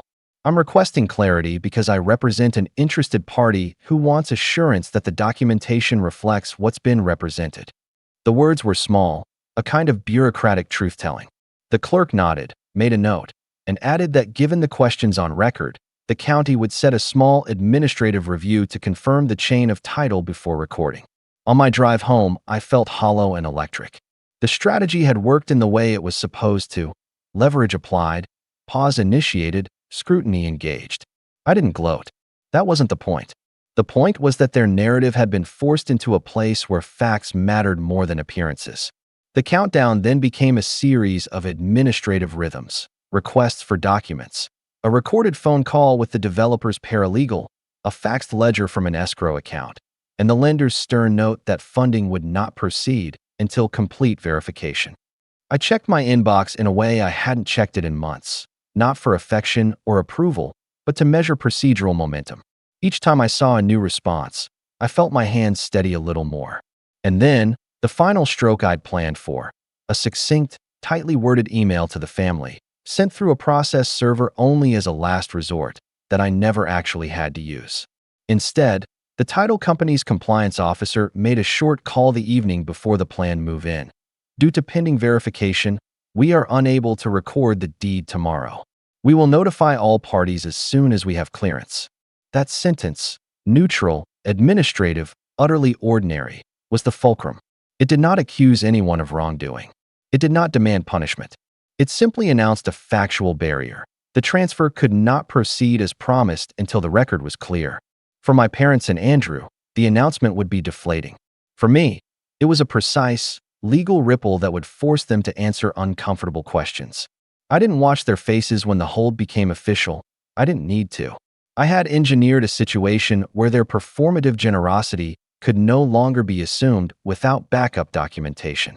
I had leveraged the machinery of contracts and compliance to create a pause that would make the family's story fragile. I'd used their own tools, the county records they prized, the club they loved for image, the title company they trusted, to introduce scrutiny. That was where the first act of revenge landed, not in a shouting match or a viral post, but in the sterile language of institutions that don't care about family portraits. The condo's transfer was delayed. The down payment was no longer a neat Instagram caption. It had become a question on a clerk's desk. Their celebration was interrupted by a process, and processes, as I'd learned, often demand answers. There was one move left I hadn't executed yet, a step I'd saved for when the family's panic would be most visible. A carefully timed release of certain documents to the one place my parents would feel pressure most acutely, the club's board and their social circle. I could pull that lever, but pulling it would change everything in a way I couldn't unmake. It would force not just questions, but public explanation. That choice felt like standing at the edge of a stage with a microphone in my hand. The crowd was gathered. The mechanism beneath them had been exposed, and the first administrative consequences had begun. The rest, the part where faces flush, excuses tumble, and reputations wobble, was coming, but I hadn't decided how loudly to strike. Fallout has a way of rolling in quietly before anyone realizes the storm has already hit. The first cracks didn't come from me sending anything directly to my family. They came from the institutions that my parents trusted more than their own blood. When the title company officially delayed recording the condo transfer, the phone calls began. My parents called the developer. The developer called the bank. The bank pointed back to pending verification. And suddenly the triumphant gift they'd used to crown Andrew's promotion wasn't a reality. It was a question mark hanging in the county clerk's office. I didn't hear this from them, of course. They weren't about to admit the facade was crumbling. I heard it from Jenna, whose contact at the club said my parents had shown up to a board luncheon looking pale and distracted, whispering into their phones instead of holding court. Andrew, apparently, was furious. He'd already moved some of his things into the condo, invited friends over to show it off, even posted a smug Instagram story with the caption, "New digs, new era." The comments were full of congratulations. The next day, the story disappeared. Then came the message I'd been waiting for, a group chat ping from my mom. There seems to be some confusion with the condo paperwork. We're sorting it out. No need for anyone to panic. She tried to sound casual, but her tone had cracks in it. A half hour later, Andrew followed with, "Mark, did you say something to someone? Because this is feeling suspicious." I didn't answer. Silence, after years of being silenced, had become my weapon. The escalation came when the club's board sent out a short notice to members. Due to an inquiry into recent transactions involving promotional allocations, we will be conducting an internal review of event-related financial arrangements. The email wasn't dramatic, but it spread like wildfire through their social circle. Questions started bubbling. What inquiry? Which allocations? Who was involved? My parents prided themselves on their spotless reputation in that circle, and now their generosity was being spoken of in hushed, skeptical tones over martinis. The calls to me started then. At first, polite. "Mark, honey, we'd like to talk. There seems to be some misunderstanding." Then sharper. "Mark, you're damaging the family name. This is petty." And finally desperate. "Please, for Andrew's sake, don't make this worse." But it wasn't me making it worse. It was their own choices, laid bare under the light of documentation. The condo transfer was officially frozen until the county completed its review. The bank issued a notice of extension fees, charges that would come out of my parents' pockets. The developer, nervous about scrutiny, began distancing themselves, hinting they might walk away if questions weren't resolved. The meltdown came at a dinner weeks later, one I didn't attend but heard about from Jenna's friend. My father apparently snapped when someone at the club casually asked how Andrew was liking That place, he almost got. My mom tried to smile it off, but Andrew, red-faced, slammed his glass down and hissed. We were humiliated. Humiliated. By then, the documents I'd prepared had found their way, not directly from me, but through channels I knew would circulate them. A board member had copies. A vendor whispered details. The truth didn't need me to shout. It needed me only to nudge, and the machinery of gossip and bureaucracy did the rest. Emily reached out once more, weeks into the fallout. A single message. I didn't realize you were capable of this. I read it twice, then deleted it. She was right, though. I hadn't realized either. The final blow wasn't loud. It was an email from the title company to all parties. Given unresolved discrepancies, we are unable to proceed with transfer of ownership under the current terms. Funds will be returned to the originating account pending renegotiation. In other words, no condo, no celebration, no gift to parade. The crown jewel had turned to dust. And that was the fallout. My parents, forced to explain to their peers why their grand gesture had dissolved. Andrew, humiliated after bragging about a condo that never materialized. Their narrative, the one where they were the magnanimous benefactors, the family who rewarded success, shattered by the simple, boring truth of paperwork. As for me, I didn't gloat. I didn't send a single "told you so." I just kept living. Promotion after promotion, paycheck after paycheck, building a life that was mine alone. They tried to call, tried to salvage a relationship on their terms, but I gave them nothing. No fuel, no forgiveness, no audience. The last line of this chapter came not from me, but from the same group chat where this all began. Weeks after the fallout, Andrew sent one final message. Mark, I hope you're happy. I looked at it for a long time, then finally typed a reply. Short, simple, undeniable. I'm not happy. I'm free. And with that, I left the chat for good. My name's Nathan, and I'm 34 years old. I've always been the one who kept my head down, did the responsible thing, paid my share, and more, while everyone else in my family seemed content to skate by on the bare minimum. I'm not rich, not by any stretch, but I've worked in IT since I was 22, saved aggressively, never married, no kids. That meant I became the reliable one, the go-to, the unspoken ATM, and I never complained, at least not out loud. For years, I helped cover my parents' utilities when my dad's pension fell short. I paid off my brother Josh's credit card debt when his wife accidentally maxed it out planning a baby shower. I even co-signed for their car loan, which they promptly forgot to make payments on, tanking my credit for a while. And still, I kept showing up. Birthdays, holidays, random Tuesday night dinners. Always with a bottle of some drink or a gift, trying to stay in the picture. Trying to believe I was part of a family. But that belief took its final blow at this year's family reunion. The invitation came in the mail, the kind with too much glitter glued to the envelope and a passive-aggressive, "We hope you can make it this year," in cursive at the bottom. Hosted at my parents' house, as always. Catered, they said. RSVP required, which I did, on time, politely, with a note saying I'd bring a gift basket. I even picked one out myself. Local honey, fancy cheeses, a few gourmet jams. Wrapped it up in cellophane with a blue satin bow.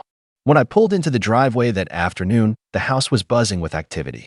Cars lined both sides of the street. Balloons tied to the mailbox. Kids running through sprinklers on the lawn. From the outside, it looked like the kind of family event you'd see in a movie. But inside, that was always a different story. I walked up the path with the basket in my hands, smiling. Ready, again, to try. To be polite. To belong. But the moment I stepped through the door, I felt it. That quiet shift in energy. The way people's eyes skimmed past me like I was just another decoration. My cousin Mark nodded vaguely before returning to his conversation. My Aunt Debbie gave me the kind of hug people reserve for coworkers they don't really like. And then, just behind the dessert table, I saw the seating chart. Big, handwritten names in gold ink on a giant whiteboard. Rows of round tables drawn in dry erase marker, each spot assigned. And my name, my full name, had a thick black line slashed through it. At first, I thought maybe it was a mistake. Maybe they changed tables and hadn't erased the old assignments. I looked closer. Nope. Underneath where my name used to be, in smaller letters, someone had written "extra guest." Before I could even form a thought, I heard her. "Oh God, you actually came." It was my brother's wife, Amanda. She was wearing some flowing floral dress like she was auditioning for the Real Housewives of Suburbia. She was holding a mimosa in one hand, a fake smile on her face. But her tone? Pure venom. Did you not get the hint last year? She added with a laugh, already turning to someone else. We figured you'd skip like usual. Before I could respond, I caught sight of my mom across the room.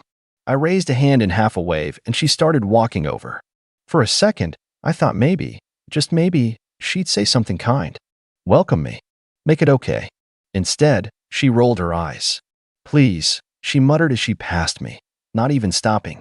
Just don't embarrass us this time, all right? Last year's toast was awkward enough. Toast? I hadn't even given one. I'd said one sentence of appreciation for Grandma. That was it. That was embarrassing. My hand tightened around the gift basket. My throat felt dry. And in that moment, something shifted. There was no outburst. No dramatic scene. Just a slow realization crawling up my spine like ice. I didn't matter to them.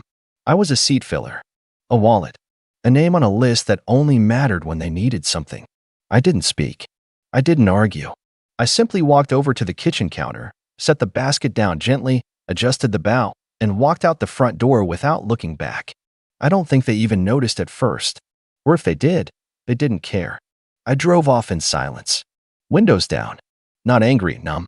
Like something had broken inside me, quietly, and the air rushing past my face was all that was keeping me steady. For the first time in my life, I didn't go back. I didn't check in the next day. I didn't reply to my mother's group text photo dump captioned, family, heart emoji. So blessed. I just stopped, and within a week, the consequences started. It began when my dad's electricity was shut off. Apparently, the autopay I'd been covering for the last year was no longer working. Then came the frantic call from Josh. His card had been declined at a restaurant. He swore it must be a glitch, until he realized the joint account I'd been quietly funding for emergencies had been closed. But the real panic started when the checks bounced. See, my mom had this monthly check she sent to her church and to the garden club, checks she always bragged about donating from the heart. Except they were never from her heart. They were from mine. I'd been transferring money into her account like clockwork on the first of every month for years. This month? Nothing. And that's when the voicemail started. It began with my dad's stiff tone.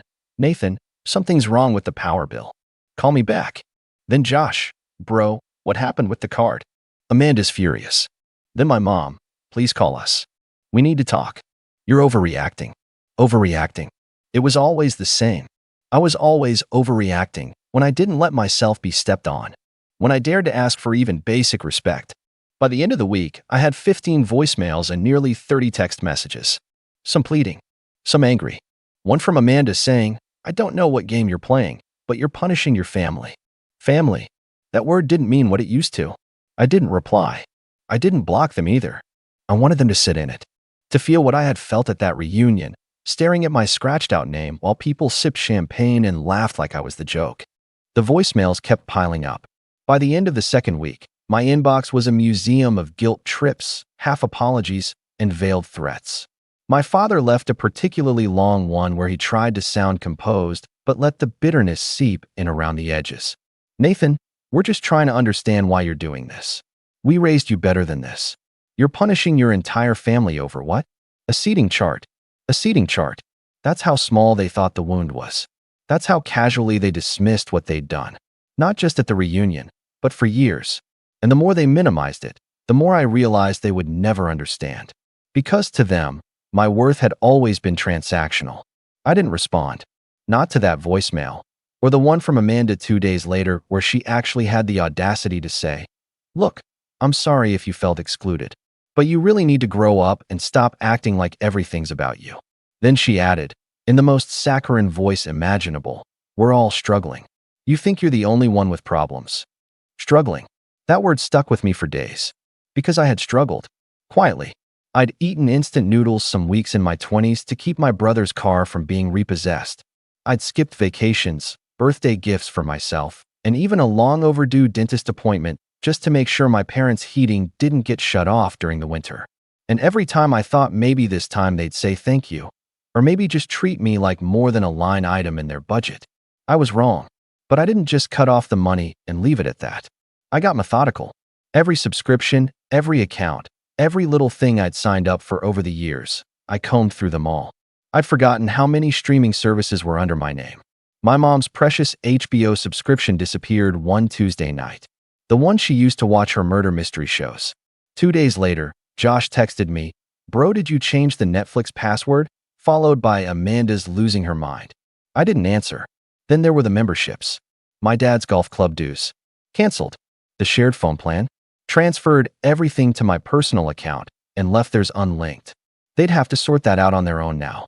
And the utilities? That was the most dramatic. I'd been paying their electric, gas, and internet directly through auto debit. I stopped all three, but I waited until I knew the bills would come due. Just long enough for the grace period to lapse. Just long enough to ensure that when the power flickered off one Thursday night, they'd be confused before they were angry. That's when the calls changed tone. My mother finally snapped. She called 3 times in 1 hour. The third message was sharp and cold. "I don't know what kind of revenge you think you're getting, Nathan, but this is cruel. We are your family, and families don't abandon each other when things get hard." That line, families don't abandon each other. I sat in silence for a long time after that one. Not because I was unsure of what to do next, but because I was sure. For once, crystal clear. They had abandoned me in every way that mattered. Not physically, no, but emotionally, spiritually, intentionally. At every holiday where I sat alone at the edge of the table. At every birthday where my card arrived late or not at all. At every family photo where I was cropped out or told to step aside. They left me long ago. I was just finally leaving back. But they didn't just stop at guilt. They escalated. Amanda called me directly a few days later. I almost didn't answer, but curiosity got the better of me. "What is wrong with you?" she snapped. "Your parents are in their 60s, Nathan. You can't just cut them off like this. They're humiliated. Your mom had to ask me for money to cover groceries." "Good," I said flatly. She blinked. I could hear it in her silence. "I never spoke like that before." "You think you're teaching us a lesson?" she said, her voice rising. "You're just proving what we always knew. You're selfish. Cold. That's why you're alone." That one stung. I won't lie. But instead of yelling, I just said, "Maybe I'm alone because I was never really with people who loved me." Then I hung up. I started sleeping better after that. It was like the silence was finally mine. No more waiting for calls. No more anxious dread every time my phone lit up. I muted their numbers. Not blocked. I wasn't being cruel. I just didn't want to hear their noise anymore. It would have ended there, probably. I would have faded out of their lives quietly, let them scramble without me. But then I found out about the secret account. Turns out, Josh had added me as a silent cosigner on a small business loan 2 years ago without ever telling me. Something about, "You said you'd support me if I got serious." Well, he had used my information, again, and this time, it was spiraling. The business had failed. Amanda's bakery idea had tanked after 6 months. And guess whose credit was being eaten alive by unpaid installments? Mine. I stared at the screen for a long time after seeing the notice.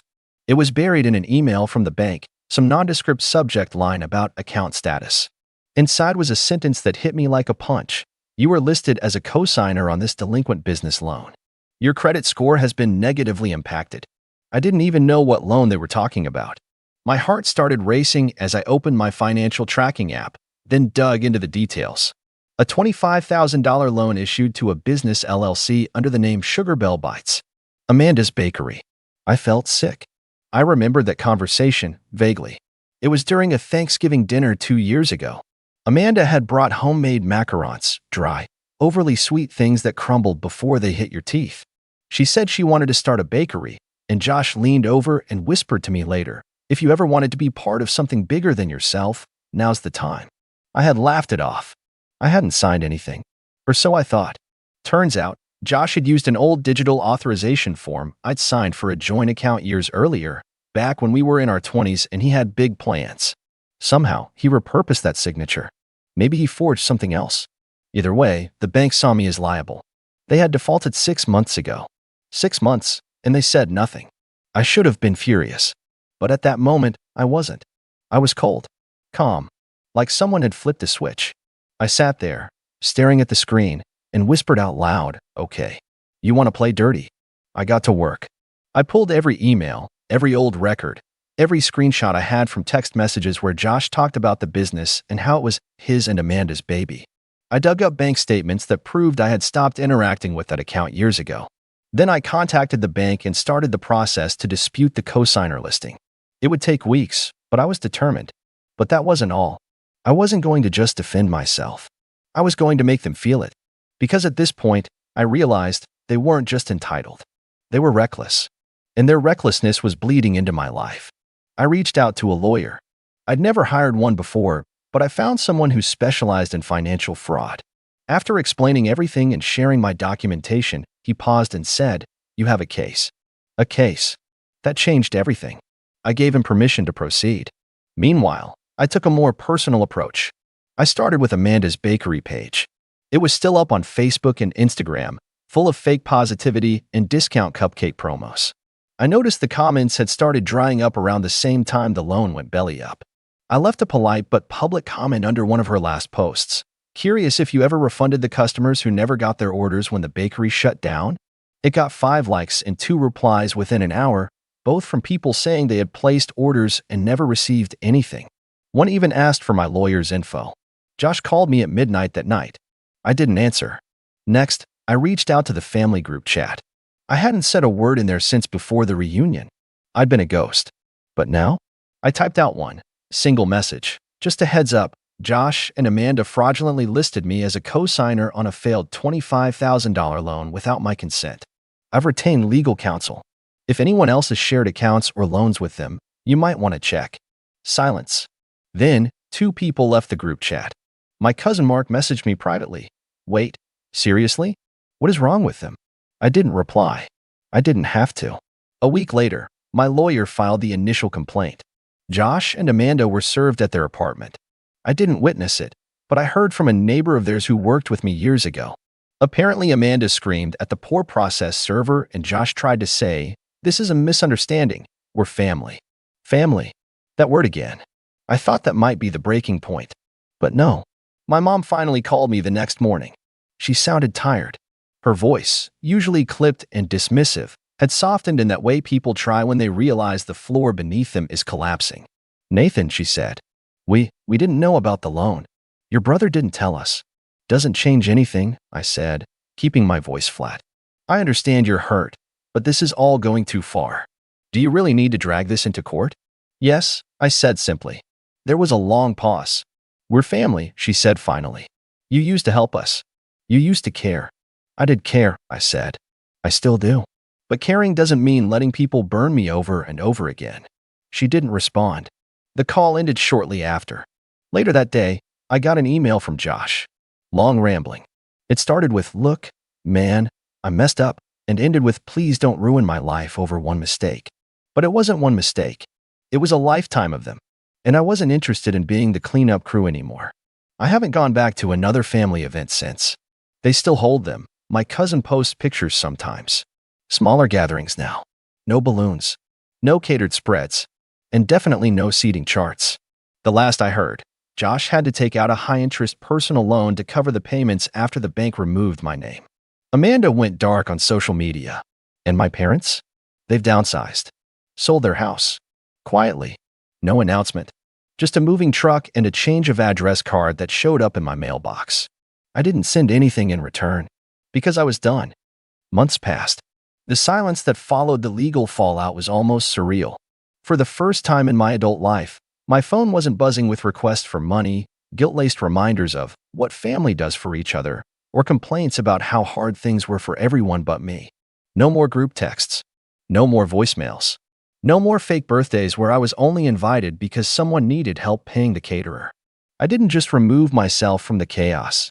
I deleted the entire pattern of behavior from my life. The lawsuit against Josh and Amanda wasn't about the money. It wasn't even about the credit damage, though that took a while to clean up. It was about something deeper. Something I never really had words for until I sat in my lawyer's office, going over the evidence. I realized I wanted acknowledgement. Not an apology. Those came too cheap from people like them. But something real. Something binding. Something public. And that's exactly what I got. Josh eventually folded. His lawyer reached out a few weeks before the scheduled court date, offering a full settlement. Josh would pay back the loan in full, clear my name with the bank, and sign a notarized affidavit stating that I had no involvement with the bakery and that my identity had been used without consent. I agreed, on one condition.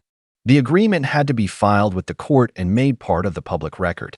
I wanted it in writing where it couldn't be hidden or rewritten later. They balked at first, but I didn't budge. Eventually, they caved. I got everything I wanted, and more importantly, the paperwork to prove it. I mailed a copy of the notarized affidavit to my parents. I didn't include a letter, just the signed, stamped pages with Josh's scrawled signature at the bottom. No reply ever came. I didn't expect one, but I did hear from someone else.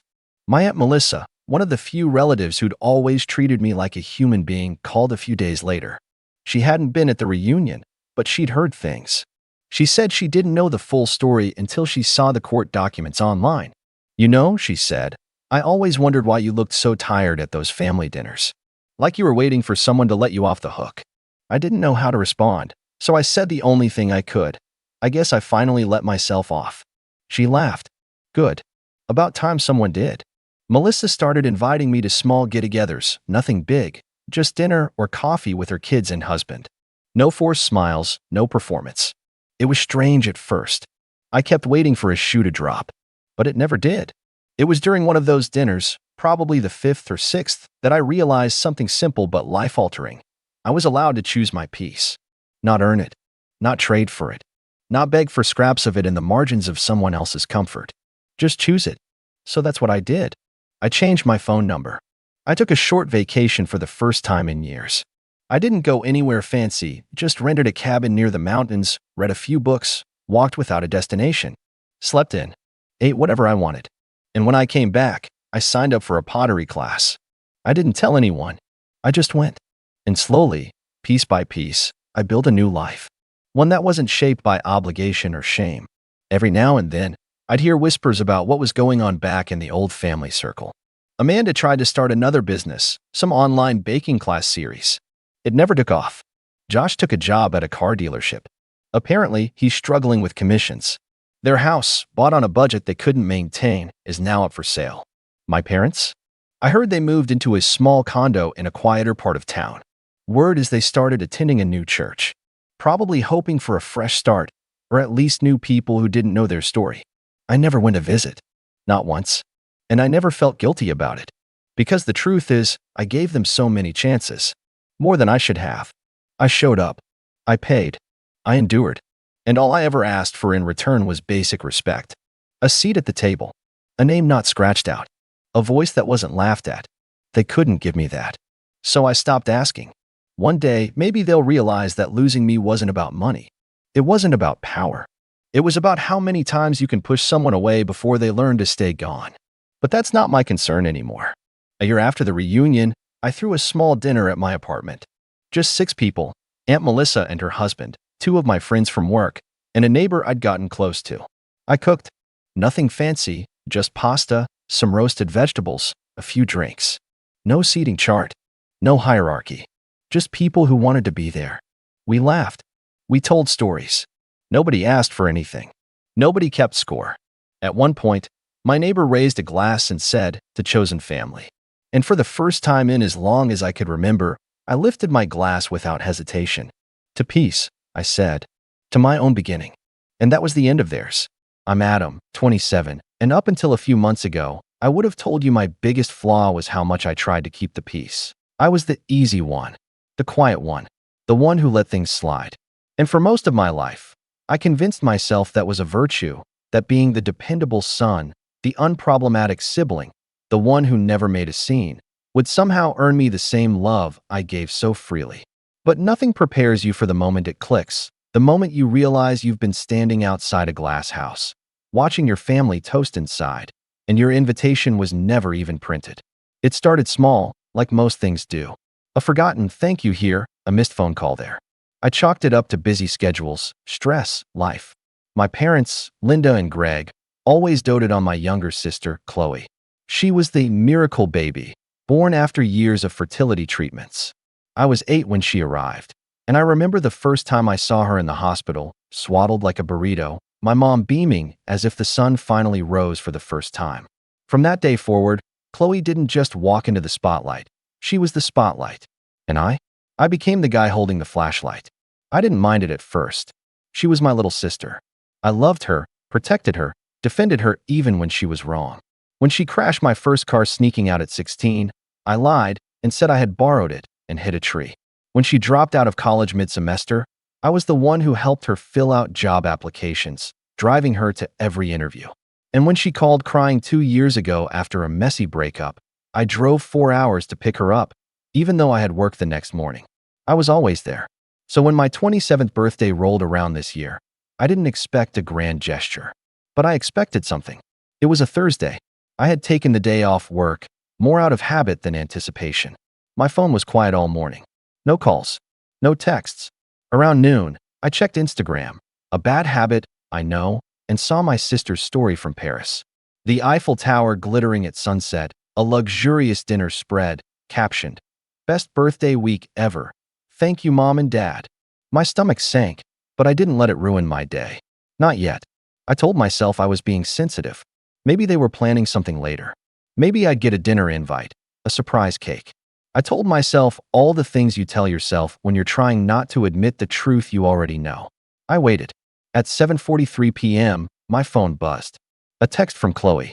"OMG, we totally forgot. Happy late birthday." Attached was a photo of what looked like half a chocolate cake shoved in a Tupperware, with a bent plastic fork stuck in it. No candles. No note. Just crumbs and the kind of casual dismissal that said more than words ever could. I stared at the screen for a full minute. Not angry. Not even sad. Just empty. And then I stood up, walked to the kitchen, and took the spare house key off the hook. I didn't leave a note. I didn't pack a suitcase. I just walked out the door, locking it behind me like I was sealing off a tomb. That night, they posted a group picture from Paris. My mom in a cocktail dress. My dad in a tux. Chloe holding a wine glass with a new watch gleaming on her wrist. The caption read, "Celebrating our beautiful girl in style. You deserve the world, sweetheart." Not a single mention of me. I didn't cry. I didn't scream. I didn't even text back. I just turned off my phone, opened my laptop, and booked a one-way flight. No return date. No announcement. No forwarded address. Just the silent satisfaction of doing something, anything, for myself, for once. The weeks leading up to that night had been quietly eroding me, but I hadn't seen the cracks until they collapsed. I thought back to the Christmas when I gave Chloe a MacBook for her college classes, and my parents gave me socks. Or when she forgot my birthday 3 years in a row, and they said, "She's just forgetful, don't guilt her." Or when I got promoted last fall, and they skipped my celebratory dinner because Chloe had a rough day at work and needed cheering up. But this was different. This wasn't just favoritism. This was erasure. I spent that night in a cheap airport hotel, eating takeout in silence and watching the rain streak down the window. And for the first time in my adult life, I didn't feel obligated to explain myself. Not to them. Not to anyone. I wasn't trying to make them see me anymore. I was finally walking away from the spotlight I was never invited to stand under. By sunrise, my inbox had a single email from my mom. No subject. Just, "Did you see Chloe's watch? We knew she'd love it.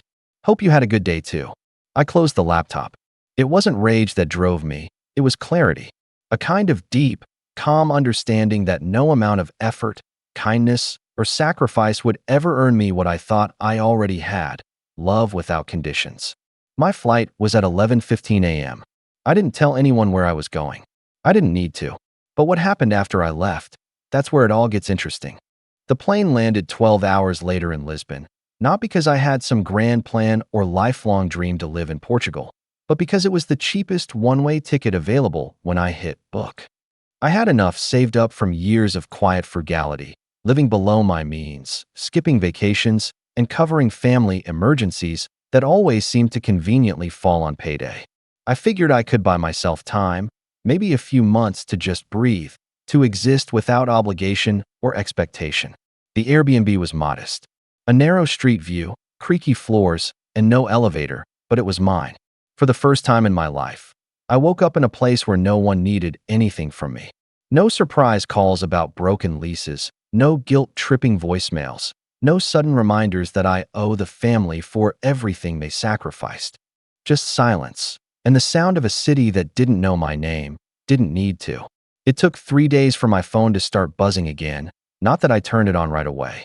I sat with it in my hand, staring at the black screen, before finally letting curiosity win. 27 missed calls, 12 voicemails, and 56 unread messages. The group chat, the same one I was always conveniently left out of when the fun things were planned, was suddenly very interested in my whereabouts. Adam, are you okay? We haven't heard from you. Can someone check his apartment? Is he mad? Did someone say something? And then my personal favorite, from my mom. We didn't mean to forget. It's just that Chloe's birthday was such a big deal. You know how she gets when she's not the center of attention. We figured you'd understand. Ah yes, the eternal expectation that I would always understand. It only got worse from there. Apparently, my absence from the digital world had caused a ripple effect. My landlord emailed, saying my lease renewal was due, but my phone number was disconnected. My job back home had called twice, the last time sounding genuinely concerned. And Chloe? She posted a picture of her new watch with the caption, "Can't believe my big bro hasn't even texted to say he loves it." I stared at that one for a long time. Loves it? Not you. Not even a vague thank you. Just an assumption that once again, I'd clap from the sidelines while she basked under lights. I wired myself. I didn't reply to any of them. Instead, I opened a new bank account in Lisbon, moved funds, set up a virtual mailbox, bought a prepaid SIM. Slowly, methodically, I began untangling myself from everything that tethered me to them. I didn't hate them, not exactly. I just realized how much of my identity was built around being useful to people who only remembered me when I stopped being convenient. It was almost peaceful, those first few weeks. The guilt didn't hit me until day 23. I was drinking coffee on a small balcony, watching locals rush to work below, when an old man passing by glanced up and nodded. Just a simple gesture. But it was the first time in years someone acknowledged me without needing something. I blinked back sudden tears. Not sadness, grief. Grief for the life I lived trying to earn crumbs of validation, and for the part of me that still ached to be seen by people who never truly looked. The next message that came in finally broke the silence. Chloe, you made your point. Everyone's freaking out. Mom's been crying. Dad's barely sleeping. Just come home and we can talk. I almost laughed. Now they wanted to talk. 2 hours later, I received a Venmo notification. My mom had sent me $12 with the caption, "For coffee. Please don't be dramatic." It took everything in me not to throw my phone across the room. Instead, I screenshotted it and saved it in a folder I titled Reasons, right under a photo of the half-eaten cake and the "we totally forgot" text. They still didn't get it. They thought this was a tantrum, a moment of sulking I'd eventually come crawling back from. They didn't know that something inside me had changed, something permanent. I wasn't angry anymore. I was done. The messages didn't stop, but they started to shift. Guilt gave way to annoyance. Annoyance gave way to pressure. "Adam, we need you to co-sign the loan for the cabin. It's only for a short term. Chloe's car broke down. Can you send her a little something to help? Don't let one bad birthday ruin everything." And then, the breaking point. A group selfie from a family dinner, complete with a smiling Chloe and my parents. The caption? "Family is everything."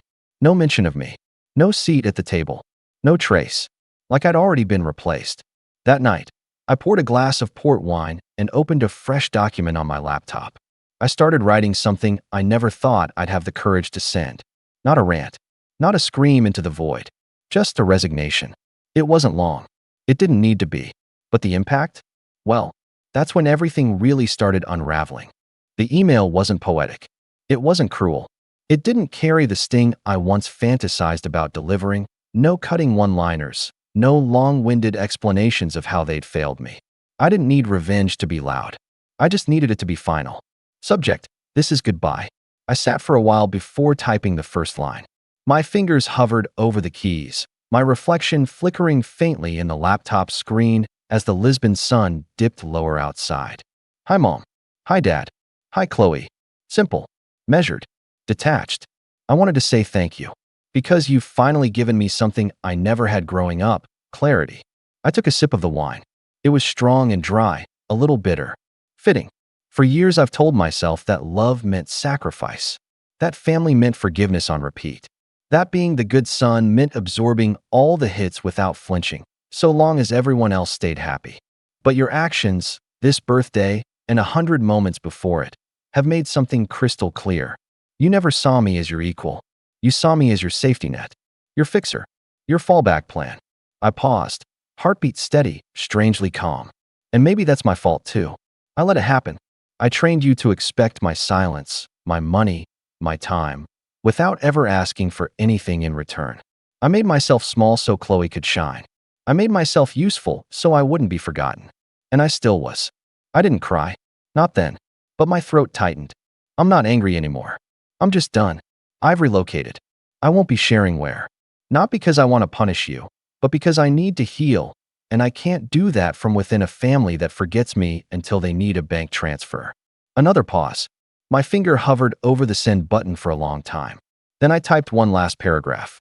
You always said family is everything. But family isn't just blood, it's presence. It's effort. It's memory.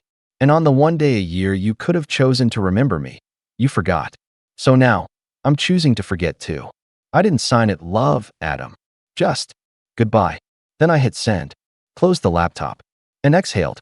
It took exactly 14 minutes before my phone lit up. A call from mom. I let it ring. Then another, dad. Decline. Chloe. Voicemail. By the time the sun disappeared, my inbox had 21 unread emails. All from them. The subject lines read like a slow descent into chaos. Adam, please don't do this. We didn't mean it that way. You're overreacting. Your sister is devastated. We're your parents. How can you be so cold? After all we did for you. That one made me snort. After all I did for them. I powered the phone off again and stepped outside. Lisbon at night was quiet in a way I didn't know I needed. No family group chats buzzing with plans I'd never be invited to. No guilt trips disguised as concern. Just the hum of a city that owed me nothing and therefore took nothing from me. The real fallout began 3 days later. I got an email from my former boss back in the States. My parents had apparently called my workplace in a panic, trying to check in since I wasn't responding. Said I might be having an episode. Claimed they were worried I was being influenced or spiraling. He was polite about it. Concerned. But I could tell even he thought it was a little much. Everything okay, Adam? The email read. Just wanted to make sure this wasn't something bigger. I replied, brief and direct. Thanks for reaching out. I'm safe, healthy, and doing something for myself for once. Please don't entertain any more calls from my family. They're not entitled to updates. He never replied, but I never got another inquiry.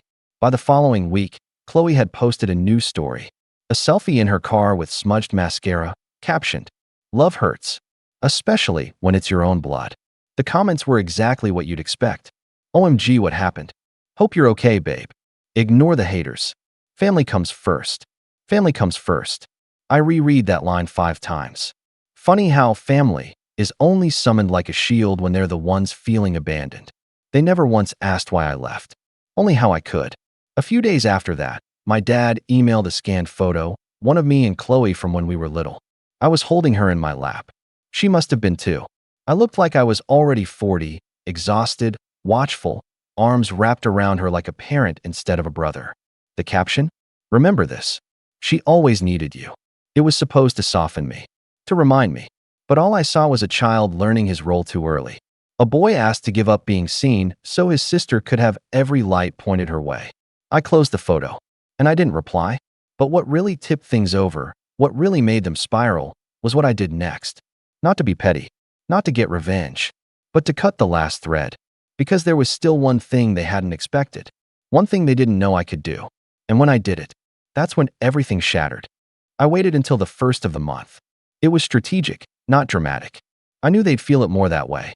Not just emotionally, but logistically. Because for all their self-righteous love bombs and teary emails, there was one part of my family dynamic they never talked about publicly. How deeply they relied on me financially. Not just the car I bought for Chloe after her trauma gap year. Or the quiet Venmo payments to cover my mom's medical bills when dad's insurance lapsed. Not even the countless short-term loans they swore they'd pay back. They never did. I mean the deeper stuff, the invisible lifelines. The utilities in my name. The family phone plan. The emergency credit card. The rent on Chloe's studio apartment, co-signed and quietly auto-deducted from my account every month. So when I said I was done, I meant it. And on the first of the month, I revoked every last thread they didn't realize was holding their lives together. Step 1. I closed the joint bank account. It had originally been opened when I was 22, after Dad claimed he couldn't get approved for a decent line of credit anymore. I was young, had good credit, and wanted to help. So I let him tie my name to it, just for a few months. 7 years later, he was still using it like his personal piggy bank. So I drained it, transferred every penny I was entitled to into a private international account, and sent the bank a notarized letter to close it. Official. Permanent. Step 2. I called the landlord. See, my parents had moved into a smaller rental last year after selling our childhood home. It was under Chloe's name, sort of, but the deposit, the emergency fund, the automatic payments, all from me. I let them pretend it was their place while quietly footing the bill. So I called the landlord and explained the situation, that I was no longer a tenant, no longer a co-signer, and would not be responsible for another dime. I gave them 30 days notice, effective immediately. The landlord didn't sound surprised. Step 3. I shut off the utilities. Electric, gas, water, Wi-Fi, all in my name. All auto-paid from my account. I canceled them systematically, leaving behind just enough time for a polite grace period, one they could have easily prepared for if they hadn't spent the last decade living in denial. The final step? The group message. It was the first time I'd spoken directly to them since I left. Just one simple note, dropped in the family thread they used to flood with filtered vacation photos and birthday selfies. Effective today, I've removed my financial support. You'll need to make arrangements for housing, utilities, and your phone plans. You're adults. Figure it out. I won't be responding to any further messages. Please consider this goodbye, again, for good this time. Then I left the chat. Within minutes, I heard the first ping, an email from Chloe. No subject line, just the words. What did you do? My power's off. 5 minutes later, another. You're ruining everything. Do you even care what this does to Mom? Then Dad. This isn't what family does. You're being spiteful. Grow up. And finally, Mom. Always the last to react. Always the one who cried foul, but never acknowledged the scoreboard. I'm sorry we forgot your birthday. But this is going too far. You're hurting all of us. But none of them said, we're sorry for years of taking you for granted. We're sorry we made you feel invisible. We're sorry we treated your generosity like an obligation. Just blame, guilt, accusation. And that only confirmed what I already knew. I'd made the right decision. Later that week, I got a call from a blocked number. I didn't answer. Then a voicemail. It was my aunt, the only extended relative I still respected. She sounded cautious. Adam, I don't want to get in the middle of anything, but I just saw Chloe's post. She says you've abandoned the family and left everyone broke. I figured there was more to the story. Just wanted you to know. I see you, and I'm proud of you. I cried for the first time in Lisbon that night. Not because I was sad, but because someone, finally, saw me. I didn't reply. I didn't need to. Her words were enough. Months passed. I found a job tutoring English online. Nothing glamorous, but it paid the bills and let me explore the city on my own terms.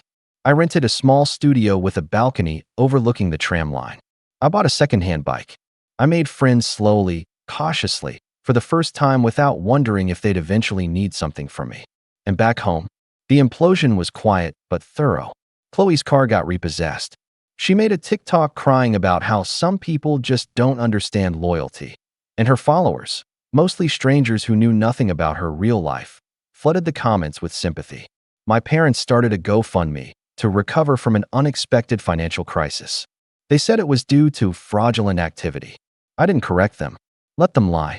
But the donations were pitiful, barely enough to cover 1 month of rent. Turns out, when you spend your life burning bridges, people aren't too eager to build you new ones.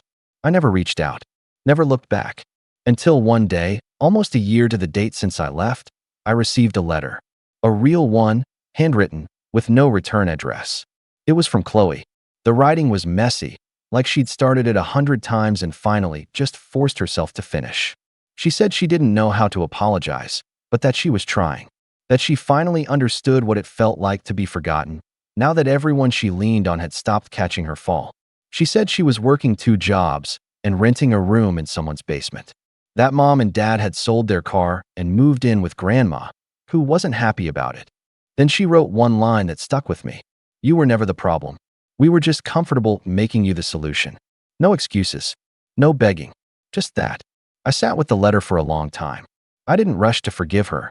I didn't plan to fly back or pick up the phone. But I didn't throw it away, either. Because even if the door was closed, it felt like For once, she'd finally knocked instead of barging through it expecting a welcome.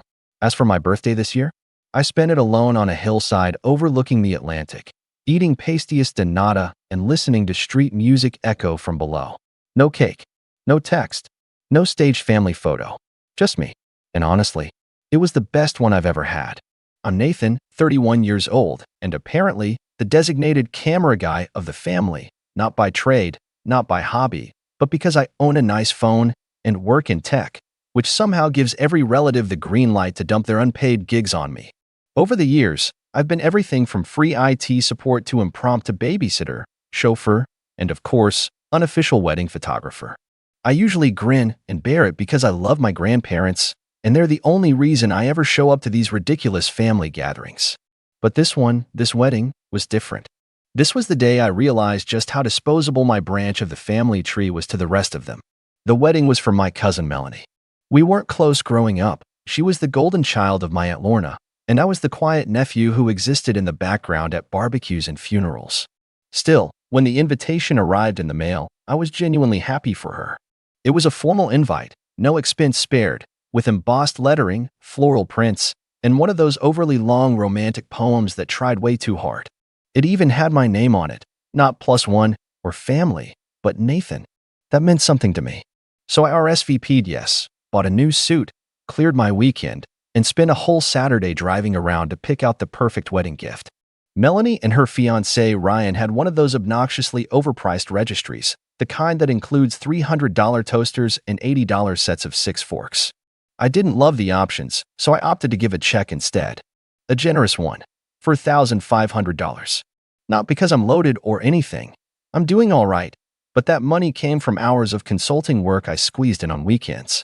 I gave that amount because I wanted it to mean something. A gesture that said, I know we weren't close, but I'm rooting for you. I sealed it in an elegant envelope with her name handwritten on the front, tucked it inside the card, and planned to drop it off at the gift table in person. The venue was gorgeous, a lakeside estate with white linen tints, fairy lights, and that faint smell of eucalyptus that weddings always have when people hire overpriced planners. I showed up early, out of habit. That's what tech people do. We leave time to fix things if they break. I wasn't expecting any kind of red carpet greeting, but what I got was colder than usual. As I walked in, my Aunt Lorna spotted me immediately. She didn't smile. No hug. Just a quick once-over and a dry, "Oh, you made it." I responded politely, handed her a small arrangement of flowers I brought as a side gift, and headed toward the tent where the rest of the guests were gathering. Before I even made it 3 steps, she added sharply, "Just so you know, the photographer is running a bit late. Would you mind taking a few pictures in the meantime?" I blinked. Sure, I guess. I mean, I wasn't planning to bring my gear, but I can grab a few on my phone if you need some candidates. She smiled like I'd confirmed what she already expected. Of course you didn't bring your gear. You never do. It's fine. Just try to get the important stuff, okay? The cake cutting, the entrance, first dance, things like that. She didn't wait for an answer. Just turned and walked away. I tried not to let it get to me. I figured she was stressed. Weddings do that to people. So I mingled a bit, found the gift table, and discreetly placed my envelope near the front. I looked around to see if anyone else had shown up early, and that's when I noticed it, a familiar envelope. Mine, already opened. Torn unevenly at the top, the flap bent like someone had rushed to peek inside. The check was gone. My chest tightened. I looked around again. No one in sight. Just a group of caterers arranging chairs and Aunt Lorna off in the distance shouting about tablecloths. I bent down and picked up the envelope, feeling something twist in my stomach. I hadn't even been inside for 15 minutes. A moment later, Melanie's sister Kayla approached me with a fake smile and said, "Oh hey, Nathan. Aunt Lorna said you'd be doing the pictures today. Can we get a few of the groomsmen near the dock before the ceremony starts?" They're already there. That's when something shifted. The tone, the choice of words. Doing the pictures. Not helping out, not snapping a few shots, but doing the pictures. Like I'd been assigned. Like I was on staff. Like I had agreed to work at my cousin's $80,000 wedding. The same cousin who hadn't spoken to me since 2016, for free. Sure, I muttered. I walked toward the dock with my phone in hand, going through the motions, but my head was somewhere else. I kept thinking about the envelope, about how fast someone had opened it, about how they didn't even try to hide it, and more importantly, about how no one had said thank you. No acknowledgement. Nothing. I took the photos. I smiled. I played along. But inside, something had cracked.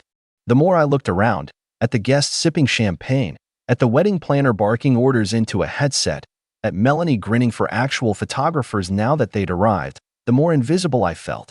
And I started to realize that this wasn't just a wedding. It was a showcase. A theater performance where every cast member had a role, and mine was clearly the help. An hour later, after the ceremony ended and everyone was ushered inside for the reception, I found my seat, or rather, the lack of one. The seating chart was printed on a giant mirror near the entrance. I scanned it once, twice. My name wasn't there. I checked again, thinking maybe it had been misspelled. Nope. No Nathan.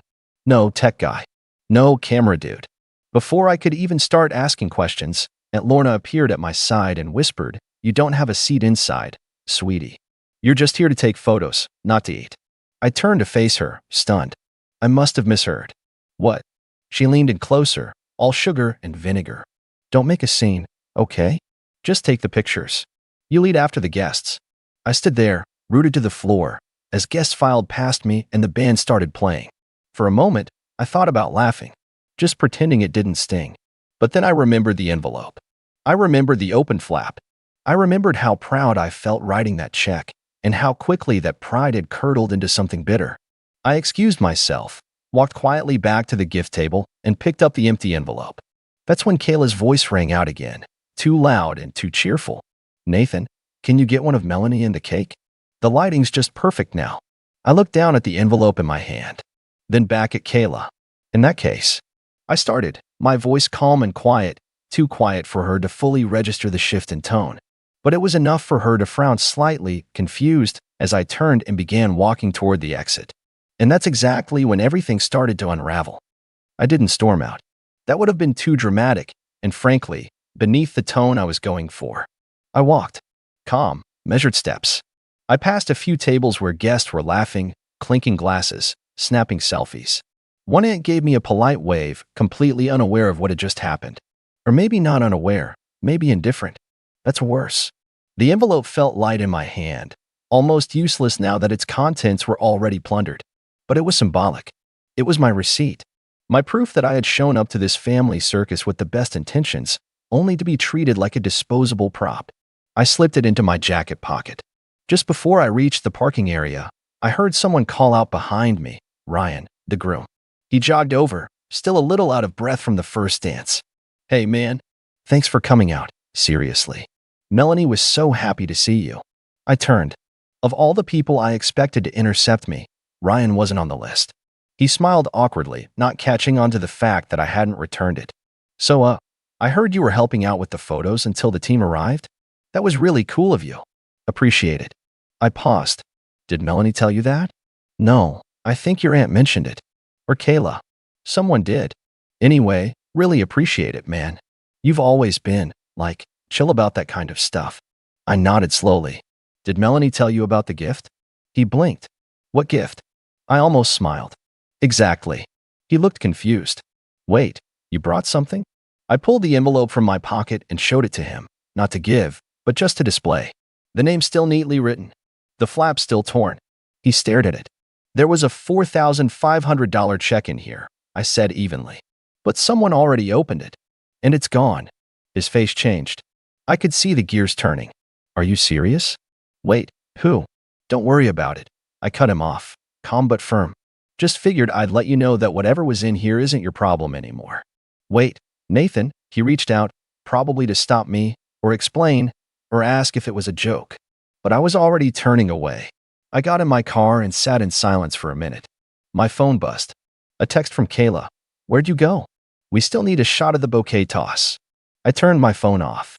But the moment I buckled in and started to reverse, I saw movement in the rearview mirror. Someone coming down the steps of the venue, moving fast. My Aunt Lorna. She reached the car just as I opened the window halfway. "I don't know what your problem is," she snapped, out of breath. "But this is incredibly disrespectful. Do you think this day is about you?" I let the silence sit for a moment before replying. "It's not about me. It never has been." She glared. "Melanie didn't even ask you for a gift. You did that on your own. If you're so hung up about it, I'll cut you a check." "Don't bother," I said. Just answer one question. Did you open the envelope? Her mouth opened, closed. Then she did something interesting, she scoffed. It was on the table unattended. How was I supposed to know whose it was? We were organizing. I assumed it was something we needed to keep track of. And the check? She waved her hand. I put it in the safe with the others. But you never told Melanie. She had more important things to think about today. I stared at her. So you decided I wasn't a guest, just a service provider, and also helped yourself to the gift I left. You're being dramatic, she snapped. No one told you to leave. You told me I wasn't here to eat, I reminded her. You told me I wasn't family. That's not what I said. It's what you meant, I interrupted. And you know it. She looked like she wanted to keep arguing, but she noticed I wasn't giving her much to work with. My expression was too calm, too calculated. She didn't know what I was planning. She probably thought I'd go on Facebook and make a passive-aggressive post. Maybe not even that. But I had something better. I rolled the window up and pulled away slowly, leaving her on the gravel path with her arms crossed, mouth tight. That night, I didn't sleep. I wasn't mad, not exactly. I was calculating. Angry people make mistakes. Strategic people, wait. I started reviewing every interaction I had with the family over the years. Every unreciprocated favor, every time they needed help moving or setting up a birthday slideshow, every emergency call that started with, "You're good with computers, right?" and ended with, "Sorry, we can't pay you, but we'll definitely get you next time." Next time never came, but I had a list now. I spent the next few hours quietly sorting through it all: favors, payments, digital files, even website logins. Things I had created for them. Access I had given. Subscriptions I was still paying for out of guilt. I tallied up the value of each one. And by 3 a.m., I knew exactly how I was going to even the scales and make sure they'd never ask me for anything again. But before I did anything, I logged into my bank's mobile app and canceled the check. The next morning, the group chat was lighting up like wildfire. At 7:12 a.m., Melanie posted a photo of her and Ryan grinning next to the cake, with a caption full of hearts and thank yous. At 7:34, Kayla chimed in. Shout out to Nathan for snapping so many great pics before the pros showed up. Lifesaver. Cute. Very cute. By 8:05, Aunt Lorna sent a message to the entire extended family group. Thanks to everyone who came and made yesterday magical. We felt the love. Can't wait to share the gift totals once we finish logging them all. And that's when I knew she hadn't told Melanie. Not about the envelope. Not about the seating. Not about anything. At 8:42, I sent a single message. You might want to double check that $4, 501. I canceled it. I didn't wait for replies. I muted the chat, set my phone down, and opened my laptop. That's when the real work began. Over the years, I'd done a lot of unpaid favors for the family. Little things that seemed harmless at the time, setting up Uncle Rob's domain and email account when he wanted to start his lawn care business. Designing the wedding website for Kayla's first marriage. Editing together a video montage for Grandma's 80th. Fixing malware on 5 different cousins' laptops. Creating a shared family photo archive, paying for the cloud storage, and maintaining the whole thing. Some of them had access to accounts I technically still owned. Some were still logged into software licenses I had paid for. All of them had benefited from me in ways they didn't even notice anymore. My name was never attached. I never asked for credit. I just did it, because it was easier than hearing people fumble through tech questions like they were trying to perform brain surgery. I had a full list now, and I knew who used what. I started by revoking all their access to the shared cloud archive. It was the digital family scrapbook, photos from vacations, birthdays, baby showers, graduations, all curated, organized, and tagged by me. Within minutes, I had removed every other user from the drive.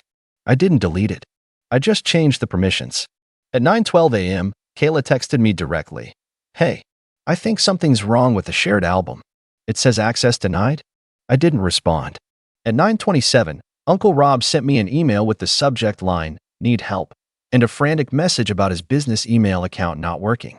I had forgotten I was still the admin for his domain registrar. A few clicks later, I'd changed the DNS settings, replacing his website with a simple message, site under maintenance. Please check back later. At 10 a.m., I opened the wedding video montage I made for Grandma's birthday. It had over 60 hours of editing behind it, dozens of clips collected from across the family tree. I remembered how emotional everyone got when we played it. I remembered how Aunt Lorna cried, hugged me, and said, "You're the glue of this family." Funny how glue becomes invisible. I deleted the version from the shared drive and re-uploaded a shortened copy with just 1 minute of silent black screen. The title card read, "Guess the glue got tired." Then, for good measure, I unsubscribed from the 3 software plans I was still footing the bill for: Kayla's Canva Pro account, Uncle Dan's photo restoration tool, and Melanie's access to a premium wedding invite design site. All gone. Around 11 a.m., my phone buzzed. It was Melanie. No text. A call. I let it ring. She called again, then sent a voice message. I waited a few minutes before listening. "Hey Nathan, it's Mel. I'm not sure what's going on. Aunt Lorna said something about a check? And now Kayla says the photo archive isn't working and I don't know. I didn't know any of this. I had no idea. I thought you left early because of work or something. Can we please talk?" Her voice cracked a bit at the end. It was the first time I'd heard her sound genuinely uncertain. Not bratty. Not entitled. Just confused. I sat with that for a while. She didn't know. Or at least, she claimed not to. But even if she hadn't known the details, she still watched me show up alone, carry camera gear, not eat, and leave early. Did she really think that was normal? Did she really believe that was okay? At noon, I got another call. This time from a blocked number. I picked up, thinking maybe it was one of the older family members who didn't know how to text. It was Aunt Lorna. "Whatever petty thing you think you're doing," she began, voice already sharp, "you better stop right now." I didn't say anything. Just listened. I don't care if you're upset. You don't get to sabotage this family's memories and tools just because you didn't get a slice of cake. I couldn't help it. I actually laughed. This isn't about cake, Lorna. You're being vindictive. Immature. You're jeopardizing other people's businesses. People, I interrupted, who've been using me for years. There was a pause. A long one. Then she dropped her voice into that falsely sweet, condescending tone. "You've always been so sensitive. That's why no one takes you seriously. You can't let anything go." "I did let it go," I said. "For 10 years. But yesterday? You reminded me what happens when I keep letting things go. People start thinking I was never really there." She huffed. "So what? You're just going to cut everyone off? Over what? A misunderstanding?" "No," I said. "Over clarity. I finally see the truth. You all never saw me as family. Just as tech support with a heartbeat." Before she could argue, I hung up. The rest of the day was a steady stream of frantic messages. More calls. A few passive-aggressive posts on Facebook that clearly referenced me without naming names. And by dinner, Grandma called. That one, I let go to voicemail. Because if there was one person who could guilt me into rethinking all of it, it was her. I didn't listen to Grandma's voicemail until the next morning. Not because I didn't care, but because I did. Too much. Her voice had always been the one soft spot in my armor. The one person in the family who'd ever shown me unconditional love. The kind of love that didn't have an invoice attached. When I finally played it, I sat still in my kitchen, listening to her voice tremble with confusion and concern. "Nathan, sweetheart. I'm not sure what's happening. Everyone's in a tizzy. They say you're upset, that you're pulling some sort of stunt. Your aunt's been yelling all morning. She's saying things I don't like. I told them to hush, that I'd call you myself." There was a pause. A soft breath. "I just want you to know, I've always seen you. Always. Even when the others didn't. Call me back if you feel like it. Or don't. I'll still love you." I put my phone down and closed my eyes. For a moment, all the rage, all the calculation, it flickered. But only for a moment. Because what I was about to do next wasn't about punishment anymore. It was about clarity. See, people like my Aunt Lorna operate in the shadows of polite society. They never scream in public. They whisper insults wrapped in silk, manipulate with a smile, humiliate with a gentle hand on your shoulder. And when the victim finally pushes back, suddenly they're the villain. So I knew the only way to actually change the narrative was to show it. I waited until Tuesday, gave it a few days for the tension to cook. Then I made a post. I didn't tag anyone. I didn't name names. But I knew they'd see it. I had them all on my friends list. And more importantly, I made it public. The caption was simple. When you bring a $4,500 wedding gift and get treated like the unpaid help. A little story about family, respect, and why I finally walked away. Then I attached the screenshots. The photo of the torn open envelope. The text from Kayla asking for photos, followed by Aunt Lorna's "You're not here to eat" message, which I'd screenshotted right after she sent it. A picture of the wedding seating chart with my name nowhere to be found. Then, I posted a short video. Just me, calmly explaining what happened. No yelling. No accusations. Just facts. I spoke into the camera like I was telling a story over coffee.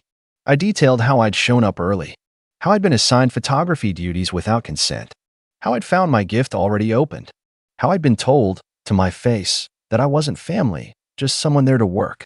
I didn't embellish. I didn't get emotional. I just let the facts speak for themselves. And the internet did the rest. Within 24 hours, the post had over 18,000 shares. Comments poured in from strangers. Some were furious on my behalf. Some shared their own horror stories of being treated like the help by relatives.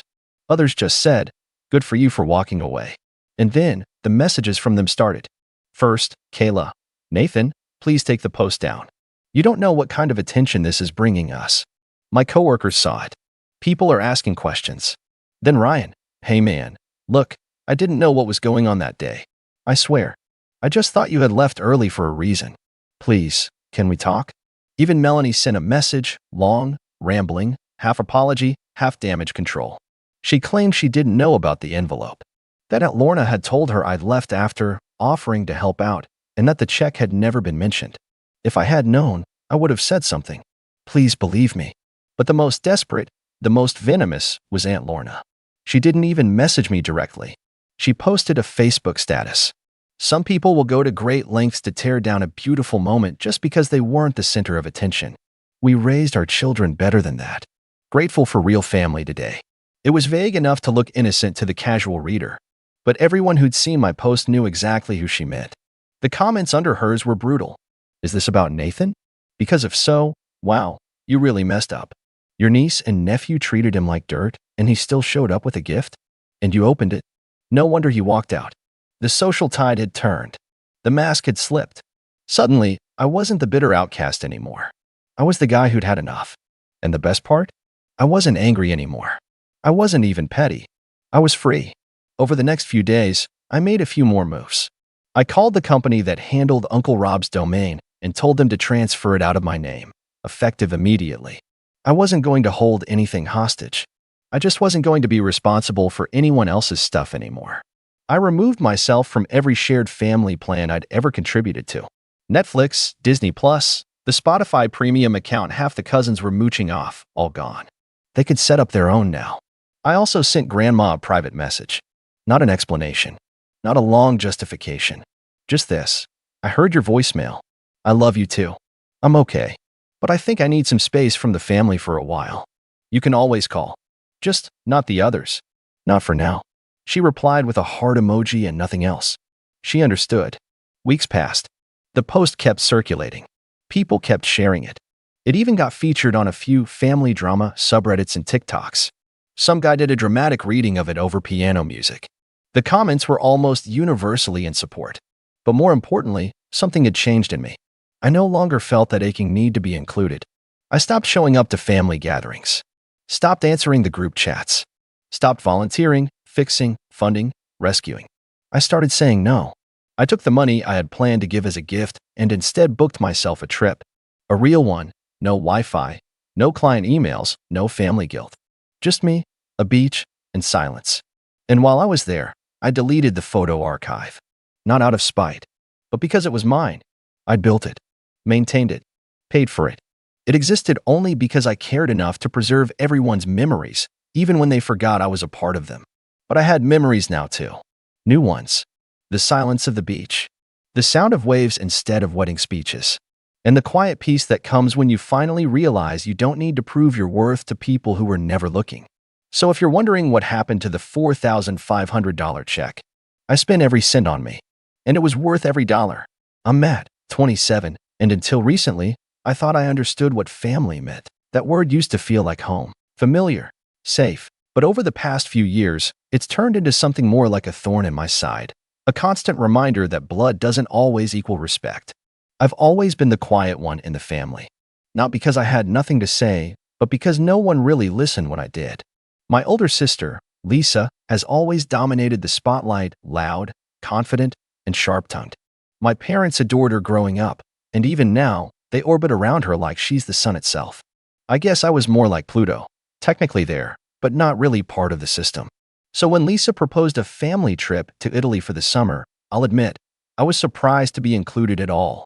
She brought it up during a group call in April, casually name-dropping Venice and Florence like she was rattling off items on a grocery list. "It'll be a trip to remember," she said with that signature smirk of hers. "All four of us together. One last big family thing before Mom and Dad retire." The way she said it made it sound like a gift.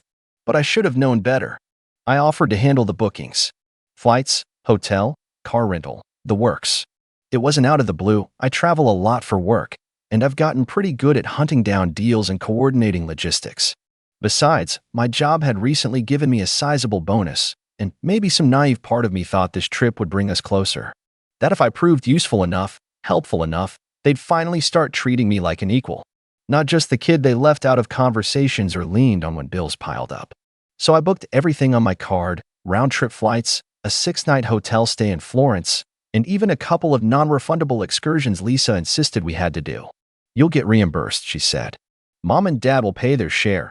I'll send you mine." The usual empty promises. I nodded, said sure, and hoped, stupidly, that this time would be different. Weeks passed. No one paid me back. I followed up, gently, at first. "Hey, just a reminder about the trip bookings. I put everything on my card, so whenever's convenient." Lisa left the message on read. My mom replied, "We'll figure it out soon." My dad just sent a thumbs-up emoji. I should have known then. Should have pulled out. But again, that sliver of hope. That aching desire to feel like I belonged. So I went along with it. I packed. I booked time off. I even bought a new pair of shoes because Lisa once made a comment about how Matt always looks like he's just rolled out of a library. Then came the morning of the flight. We were supposed to meet at the airport around 6:30 a.m. for our 9 o'clock flight.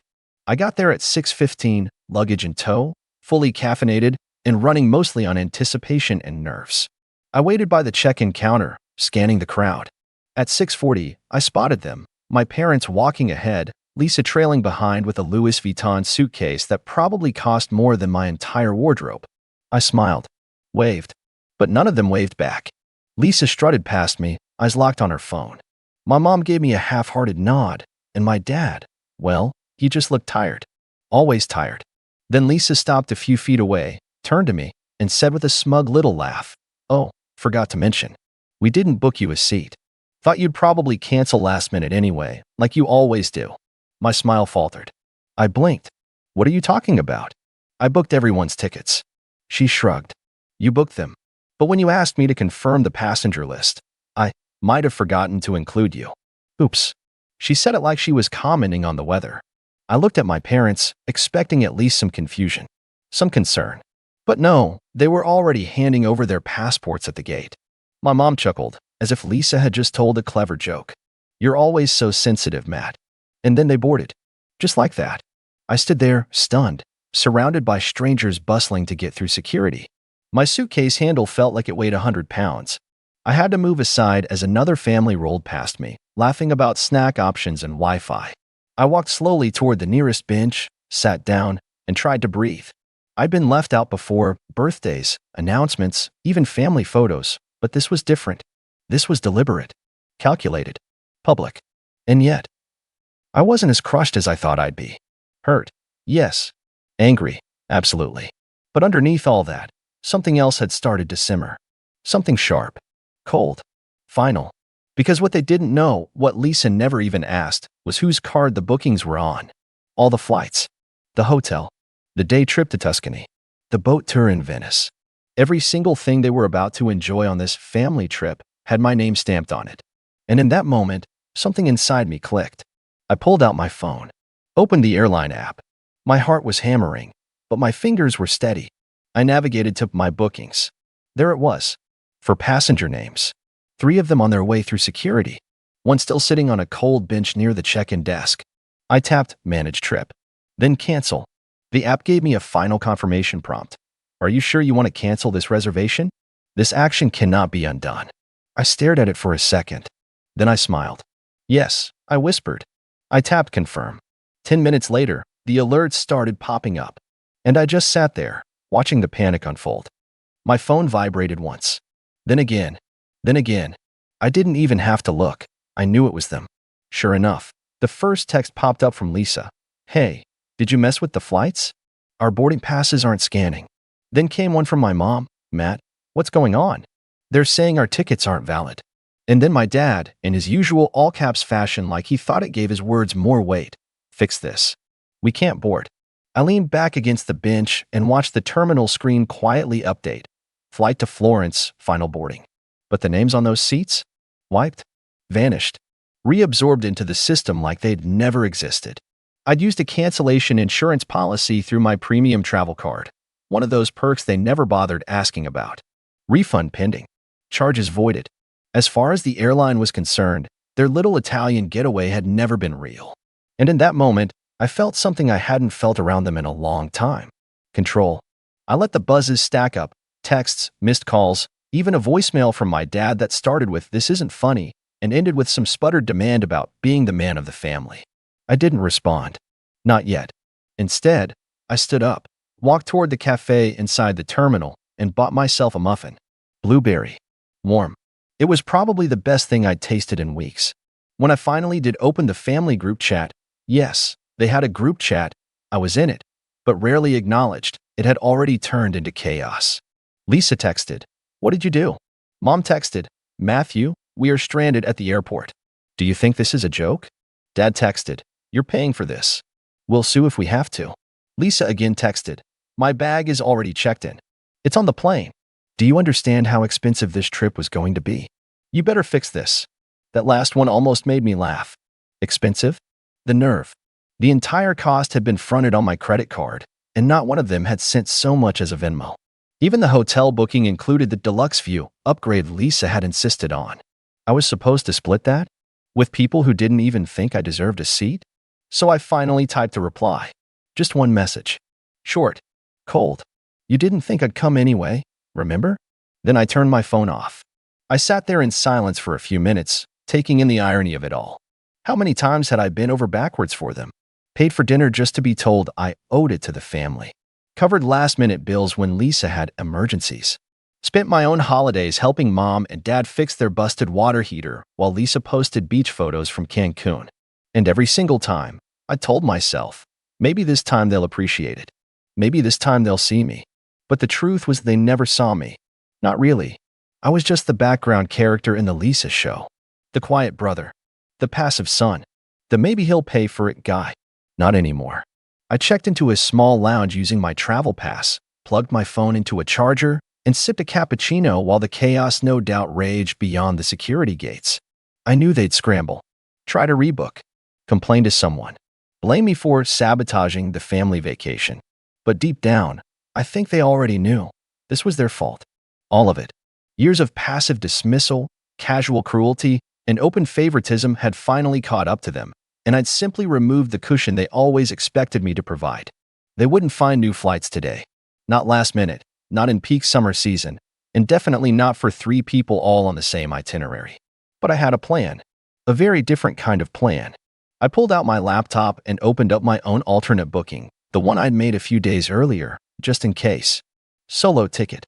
First class. Same destination. I smiled as I reviewed the details. Because I was still going to Italy. Just not with them. And that was when I saw the notification flash across the airport lounge TV.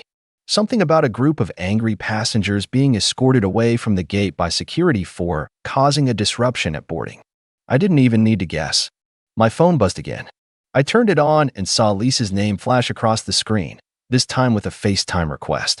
I let it ring, and ring, and ring. Then I hit decline. Because some things, once canceled, don't need to be reinstated. But that wasn't even the end. Not yet. Because what they didn't know, what they hadn't even begun to realize, was that the hotel reservation, that was in my name too. And check-in started in 7 hours. In Florence. Nowhere near the gate they were being escorted from. And that's where things were about to get really interesting. The lounge was quiet, almost eerily so, compared to the mess I'd just left behind at the check-in gates. I leaned back in the soft leather chair, watching the cappuccino swirl slightly in the cup, still faintly steaming. Just outside the tall windows, planes taxied along the runway like slow-moving beasts, and somewhere in the distance, mine was waiting. First class. A window seat. A peaceful arrival in Florence, while my family was probably still shouting at the poor gate agent, demanding answers they had no right to. I had about 3 hours before boarding and nowhere to be. No one to entertain. No one to babysit. It was a strange kind of freedom, but it didn't last long. A new message popped up on my lock screen from an unknown number. No name. Just, don't do anything rash, Maddie. We can work this out. I stared at the message for a moment before I realized it was Lisa. She'd changed her number again, probably to avoid spam or debt collectors or exes. Typical.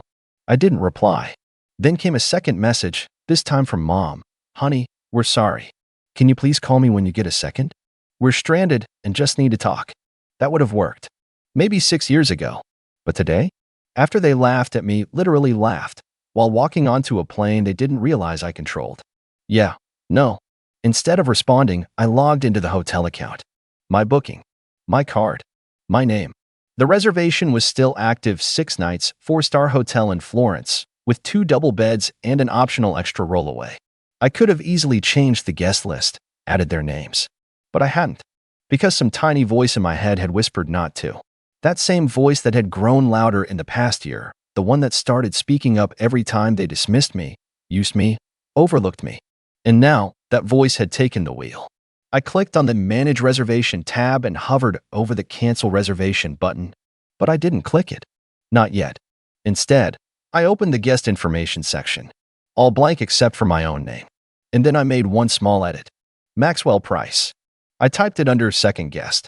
Maxwell was my college roommate. A good guy. Fun. Easygoing. Always wanted to go to Europe, but never had the money.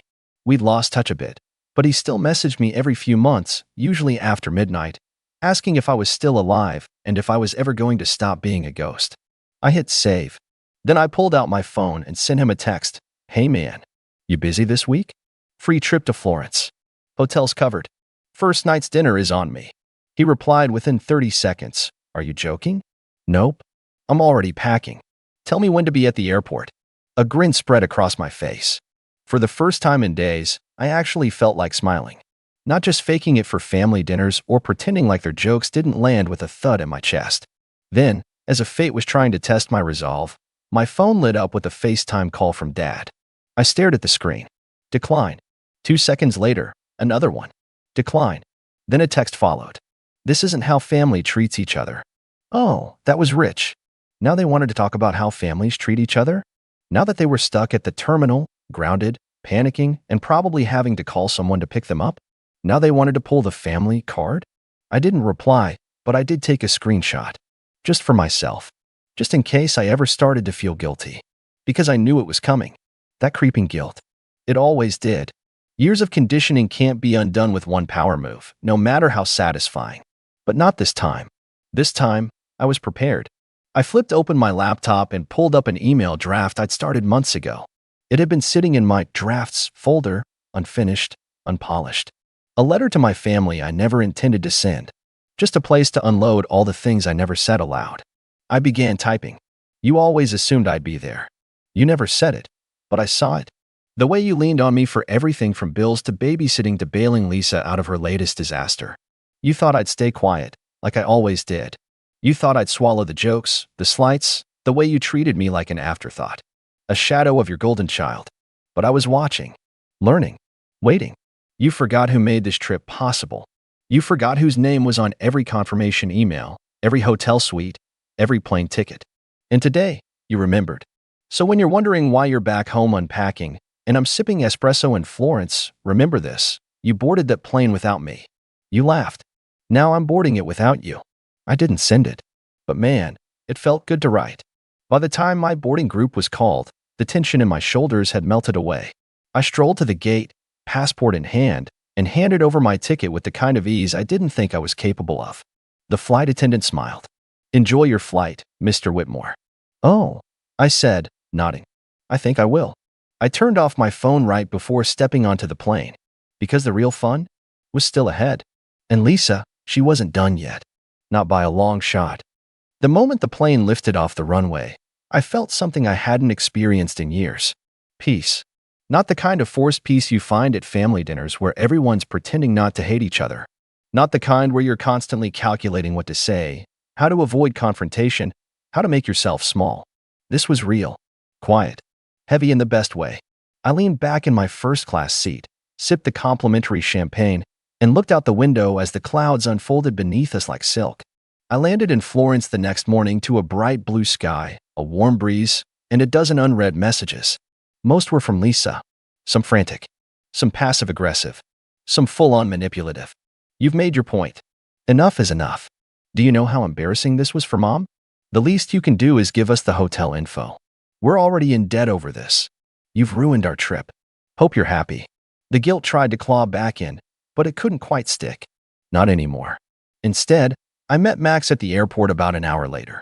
He was jet-lagged, hungry, and wearing socks with mismatched sneakers, but when he saw me, he gave me the biggest grin I'd seen in months. "Dude," he said, clapping me on the back. "Tell me this isn't a prank." "Nope," I said, handing him a fresh croissant. "Welcome to Florence." The hotel was incredible. 5-star views of the Arno River. Spacious rooms. Complimentary wine on arrival. Max kept saying he felt like a fraud walking through the marble lobby. I told him to just enjoy it. We were long overdue for a proper vacation.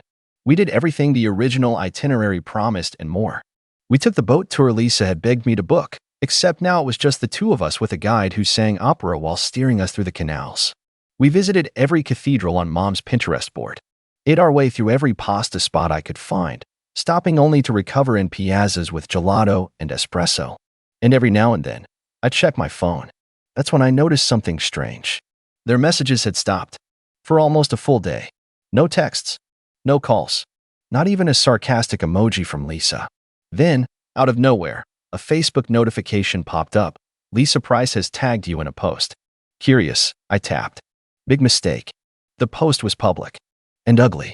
Funny how the quiet ones turn out to be the most heartless. My brother stranded us at the airport after promising a family trip to Italy. He even canceled our hotel. Mom's been crying for days. We were humiliated. If you see this, just know, you broke this family. You chose revenge over love. And that's on you. There were pictures, too, of my parents sitting in the terminal, looking exhausted and defeated. Lisa had clearly taken the worst possible angles. Dad with his head in his hands, Mom wiping her eyes. Like she was staging a crime scene for sympathy points. And it worked. The comments rolled in. "What kind of brother does that? That's disgusting. He sounds toxic. Cut him off. He clearly doesn't care." I stared at it for a long time, my stomach churning. Not because they painted me as the villain. I expected that. What really got me was the way they believed it. As if years of silent support, countless favors, and all the sacrifices I made had never happened. That's when I decided. No more silence. No more letting them shape the narrative while I watched from the shadows. I took a deep breath, opened my own Facebook, and wrote a reply. "Funny how you left out the part where you didn't book me a seat. Funny how you forgot to reimburse me for the $7,800 in charges I put on my card. Funny how you laughed while walking onto a flight you never planned to let me be on. I didn't cancel a family trip. I canceled being treated like I'm nothing. And if that ruined your vacation, maybe it's time to think about who really broke this family." I posted it. Attached the receipts, literally. Screenshots of the flight charges, the hotel confirmation in my name, even the text they'd sent before they realized I had any power. And then I logged out. The fallout came fast. Within hours, my inbox was full again, but this time, the tone had shifted. A few messages came from extended family members. And Sharon texted, "I had no idea what was really going on. I'm so sorry, Matt." Cousin Rachel texted, "That was incredibly brave. I'm proud of you."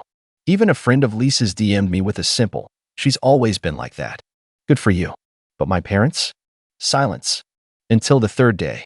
I was sitting on a rooftop cafe with Max, watching the sun dip below the Florentine skyline, when my phone rang. Dad. I let it ring twice before I picked up. He didn't say hello. He just sighed. "I suppose you think you taught us a lesson." I stayed quiet. Then he added, "Your mother hasn't eaten properly in 2 days." Still, I didn't speak. Finally, he said, "If this was about money, we'll pay you back. Just come home." That made me laugh. Not loud. Just under my breath. "It's not about money," I said. "It's about respect. Something I haven't gotten from any of you in years." He went quiet for a long moment. Then he said the one thing I never expected. "What do you want from us?" It wasn't said with warmth. It wasn't even apologetic. But it was honest. Defeated. Like a man finally realizing the foundation he stood on had started to crack. And for the first time in my life, I didn't fold. I told him the truth. "I don't want anything from you. Not anymore." I hung up. No yelling. No tears. Just closure. The rest of the trip was surreal. Peaceful. Healing. Max and I extended our stay by 2 more days. On the last night, we toasted by the water, watching the lights of the city reflect off the surface. To cutting ties, he said. To choosing peace, I replied. When I finally flew home, there was no one waiting at the airport. No welcome back text. No dramatic scene. Just silence. And it was perfect. I moved out of my apartment 2 weeks later. Found a loft in another city. New job. New number. New life. It's been 9 months. They haven't contacted me since. And I haven't looked back. Some people think family is forever. But sometimes, walking away is the family you give yourself. And I've never been lighter. My name's Greg. I'm 42, and I've been raising my stepdaughter, Lila, since she was 6. Her mom, Rachel, and I met when Lila was just a kindergartner with a mess of curls and a loud, curious voice. I fell for both of them, to be honest. Rachel was this magnetic, driven woman who made everything feel 10 degrees warmer just by being in the room. Lila was quiet at first, cautious around me, testing me with little things. Would I remember to pick her up from ballet? Would I come to her school play even if she only had one line? I always did. Every time. When Rachel and I got married, I made a promise to both of them. I told Lila, directly, kneeling down to her eye level at the wedding reception, you don't have to call me dad, but I'll always treat you like my daughter. I meant it then, and I kept meaning it every day after. Through every tantrum, every science fair, every tear-filled sleepover pickup, I was there. And when Rachel got sick for a while, a bad pneumonia that knocked her out for weeks, I was the one helping with homework, making lunches, brushing Lila's hair when she begged me not to tug. I learned to braid, for her. Even when she rolled her eyes and called me Greg, like I was the janitor, I kept showing up. I knew being a step-parent came with emotional minefields, and I tried to walk carefully. But things started shifting when Lila turned 15. It was subtle at first. More sarcasm, a colder tone. Rachel brushed it off as normal teen behavior. She's testing boundaries, she said. It's not about you. I tried to believe her. But then came the backhanded remarks at dinner, the way Lila would barely acknowledge me in public. Once, at the mall, I waved at her and her friends from across the food court. Nothing embarrassing, just a quick hand raise, and she turned away like I was invisible. Later that night, she said, "Can you not do that? It's weird when you pretend we're, like, related." That one stung. Still, I let it go. Teens say cruel things, I reminded myself. Hormones, stress, peer pressure. But the cracks deepened. At her junior year parent-teacher conference, Rachel had to work late, so I went alone. The teacher, Mrs. Morales, shook my hand and smiled politely, but said, "Oh, I didn't realize you were Lila's father. I thought her dad lived out of state." When I explained that I was her stepfather and had raised her for over a decade, she looked surprised. "She only ever talks about her real dad," she said quietly, as if realizing she'd said something out loud she shouldn't have. That night I sat in my car for a long time before going home. I wasn't angry, not yet, but I felt hollow. I had been there for everything. Her real dad, Dan, had barely sent cards. He popped in once every few years with a cheap souvenir and an over-the-top smile, like some sitcom character from a rerun. But I was the one paying for braces. I was the one sitting up during her fevers. I was the one clapping at her recitals, even when she danced like a baby giraffe. Still, I said nothing. I told Rachel about the meeting, left out the part about Mrs. Morales' comment. I figured it would just stir the pot. Maybe Lila was just going through a phase, trying to figure out her identity. But then came senior year, and prom, and the fight. It was a Thursday night. Rachel was out of town for a conference, and I'd picked Lila up from school because her car had stalled again. She was quiet during the ride, scrolling on her phone, barely grunting when I asked about her day. Then, out of nowhere, she asked if I could give her a few $100s for a custom prom dress. "Sure," I said cautiously, "but let's talk about it with your mom when she gets back, just to make sure we're not blowing the whole clothing budget." That's when she snapped. "Oh my God, why do you always have to act like you're in charge?" she snapped. "You're not my dad. You're just my mom's husband. That's all. You don't get to decide anything." I pulled over. I didn't yell. I didn't cry. I just looked at her, really looked at her, and asked, "Is that how you see me? After everything?" She crossed her arms and looked out the window. "You're not my real family. You never were." The car was dead silent for the rest of the ride. She didn't apologize later. In fact, she acted like nothing had happened. That weekend, she even asked again about the money. I said no, calmly, and she rolled her eyes and muttered something about how real dads don't act like accountants. That was the moment I started to pull back. Not out of spite, but out of self-respect. I stopped initiating. No more check-ins. No more emotional labor. I stopped reminding her about college deadlines, left the FAFSA forms on the kitchen counter untouched, and watched from a distance as she moved through the final months of high school with an air of smug independence. Rachel noticed and asked if something had happened. I told her the truth about the ride home, about what Lila had said. She was upset, but tried to smooth it over, like she always did. "She's a teenager," she said softly. "She doesn't mean it." But she did. When the college acceptance letter came, her top choice, a prestigious private university she'd been dreaming about for years, Rachel was beaming. Lila walked into the kitchen with the envelope like she was holding a golden ticket, waving it around with a triumphant grin. I sat at the table, coffee in hand, watching her. She plopped it in front of me. "Guess who's going to St. Augustine University?" she said with that smugness in full force. I picked up the envelope, glanced at the seal. Then I handed it back. "Congrats," I said, nodding. "I'm sure your real dad will be thrilled to handle the tuition." The smirk dropped from her face like someone had yanked a rug out from under her. "What?" she said, laughing nervously. "You're kidding, right?" I didn't answer. I stood up, took my coffee, and left the room. That was 3 days ago, and since then, everything's been unraveling. Lila didn't say anything the rest of that day, but the silence in the house wasn't peaceful. It was dense, like walking through fog. Rachel noticed it immediately when she got home. I could tell from the way her heels stopped clicking halfway into the kitchen. She looked from me to Lila, who was curled on the couch with her arms crossed and eyes glassy from whatever fake crime show she was pretending to watch. Rachel turned back to me with that familiar question loaded behind her eyes. "What happened now?" I didn't speak first. Lila did. "I got into St. Augustine," she said, voice hollow. "That's amazing." Rachel smiled, stepping forward. "And Greg said he's not paying for it," she added, barely above a whisper. Rachel turned toward me slowly, brows furrowed. "Greg?" I stayed calm, kept my hands on the kitchen island. "She told me I'm not her real dad, that I don't get to make decisions. So I'm respecting that." Lila flinched. Rachel's mouth opened like she wanted to argue, but nothing came out at first. "Sweetheart," she finally said, shifting toward Lila. "You said that." "It was just a thing," Lila snapped. I was mad. People say stuff when they're mad. I looked at her. Not angry, just tired. "You didn't say it once, Lila. You've been making that point for years. You've corrected teachers, ignored Father's Day, frozen me out of school events. You wanted me out of that role, so I stepped out." Rachel stood there caught between us, hands clasped tightly like she could physically hold the piece together. "We can talk about this," she said quickly. "Greg, we'll figure it out. We'll apply for aid, maybe defer a year if we have to." "No," I said gently. "Rachel, I love you. But this isn't about paperwork.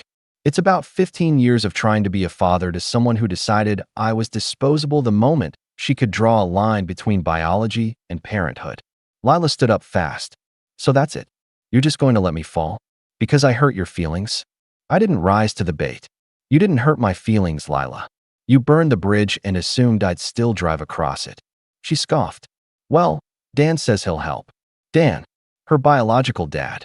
The guy who moved to Arizona when she was 8 and reappeared once every couple Christmases with stories about how hard it was to book flights. Dan, who hadn't sent a single dime during her entire childhood unless we chased him through court. I didn't respond to that. I didn't need to. Rachel did. "Oh, Dan says he'll help?" she said sharply, spinning to face her daughter.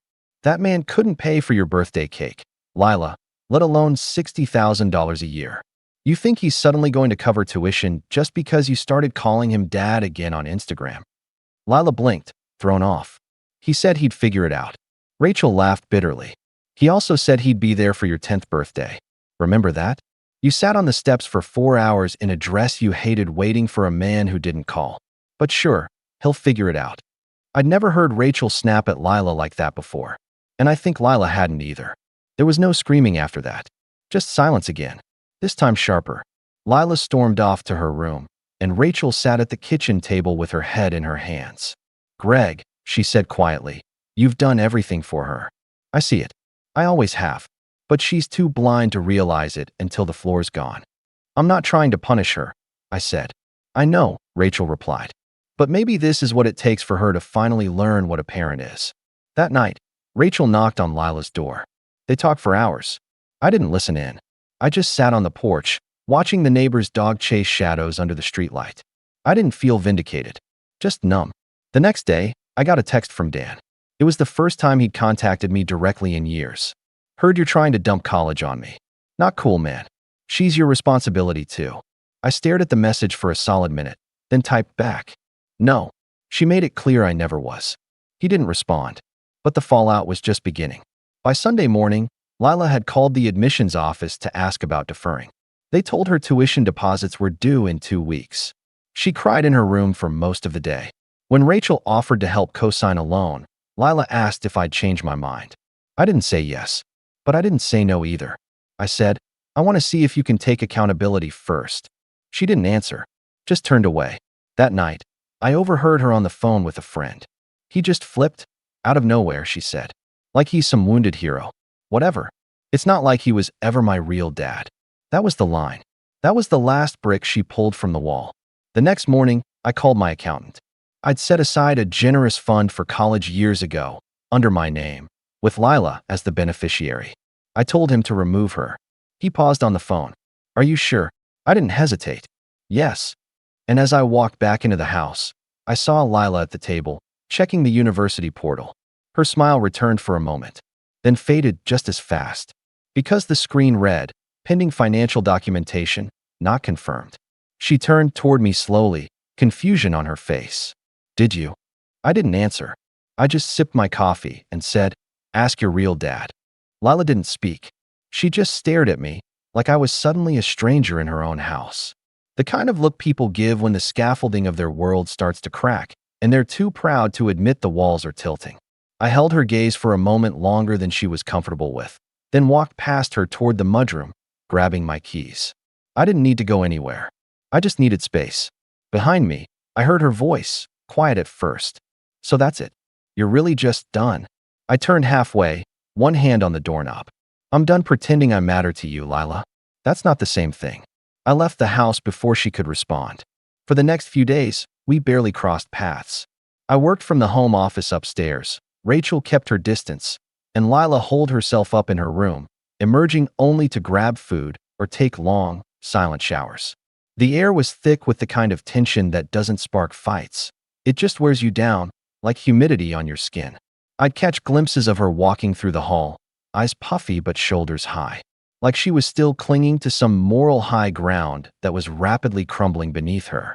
I'll be honest, part of me hoped she would come around, that she'd knock on my door one evening, sit on the edge of the couch, and say, I didn't mean it.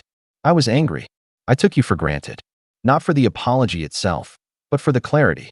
The moment of truth where the mask slips and the person beneath finally sees the damage they've caused. But that moment never came. Instead, Rachel pulled me aside one night after dinner, her tone soft but edged with urgency. She's planning to move in with Dan. I blinked. What? She thinks he'll let her stay for a year. Said she'll take community college courses there and transfer later. I couldn't even speak at first. It was like someone had replaced my stepdaughter with a different person, a version of her that made decisions purely out of spite and fantasy. She really believes he'll support her? I asked finally. Rachel nodded, folding her arms. He told her he's ready to step up now, that he regrets missing so much and wants a second chance. I laughed, not because it was funny, because it was pathetic. Dan couldn't even maintain eye contact at family events. His longest commitment in the past decade was a pit bull he rehomed after 2 months because it chewed his sneakers. But Lila had made up her mind. 3 days later, she packed a suitcase. Just one. Tossed in clothes, makeup, her laptop, and, ironically, a framed photo of her and me from her 10th birthday. I watched her hesitate as she held it. For a second, I thought she'd set it down. Maybe even stay. Instead, she tucked it into the side pouch and zipped the bag shut. Rachel drove her to the airport. I didn't go. I didn't ask for a goodbye.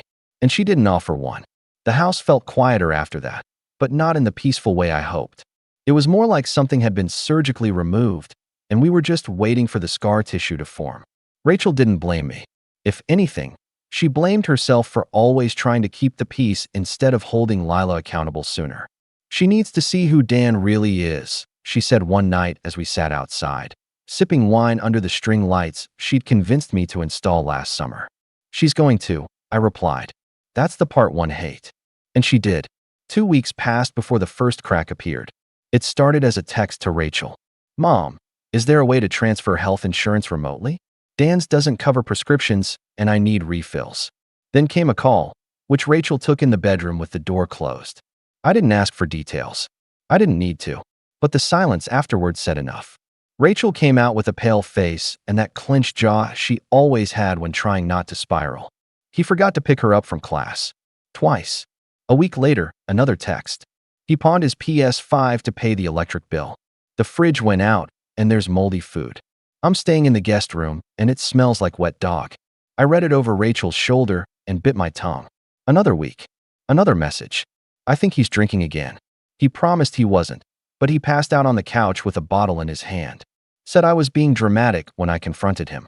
This one was followed by a voicemail. Rachel played it for me without speaking. It was Lila, her voice trembling. "Mom, I don't feel safe here. I don't know what to do. He yelled at me tonight. I told him I might come back home, and he said I was just like you. Then he slammed a door. I locked myself in the room. I don't think I can stay here." There was a long pause. Then, "Tell Greg I'm sorry." Rachel looked at me as the voicemail ended. "I think she means it this time," she whispered. I nodded once, slowly, but I didn't answer. Not yet. That night, I lay in bed staring at the ceiling, thinking about all those years, picking her up from field trips, practicing spelling words, staying up with her when she had the flu. I thought about the ballet recitals I filmed on shaky camcorder, the nights I tucked her in and turned off the hallway light just how she liked it, slightly cracked so it wasn't pitch dark. I thought about the way she used to cling to my arm when we crossed busy streets, and how that faded with time until it was just me reaching out into empty space. And I wondered, when does love become a transaction? When does being a parent turn into a job application with shifting requirements you can never quite meet? I didn't sleep much. The next morning, I came downstairs and found Rachel waiting at the table. She slid her phone toward me. "It's her. She wants to come home." I stared at the phone for what felt like an entire minute. It was surreal, really, seeing her name on the screen again, not attached to a sarcastic remark or a cold shoulder, but to a simple plea. "Can I come home?" Rachel didn't say anything. She just watched me quietly, letting me process it on my own time. In her eyes, I saw hope, but also fear. Fear that I'd say no. Fear that I'd say yes. Fear of what would happen next no matter the answer. I picked up the phone, thumb hovering over the screen, then tapped to open the text. "I understand if you both hate me, but I don't know where else to go." For a second, I saw the little girl I used to tuck in at night. The one who cried when she lost her stuffed turtle at summer camp. The one who once left a crayon drawing on my pillow with the words, "Thank you for being my stepdad." She couldn't have been older than 9 when she made it. I still had it tucked into a folder somewhere in my desk, even though the marker had faded and the paper had curled. But that little girl was gone. And in her place was someone who had grown into a teenager, then a young adult, shaped by choices she didn't always understand and words she couldn't take back. I set the phone down. "She can come back?" I said finally. "But not like before." Rachel nodded, slowly. "You want to set boundaries. She can sleep here, eat here, be safe here, but she needs to take accountability. I'm not going to pretend the last few years didn't happen. I'm not erasing everything just because she's scared." Rachel exhaled, some of the tension leaving her shoulders. "That's fair."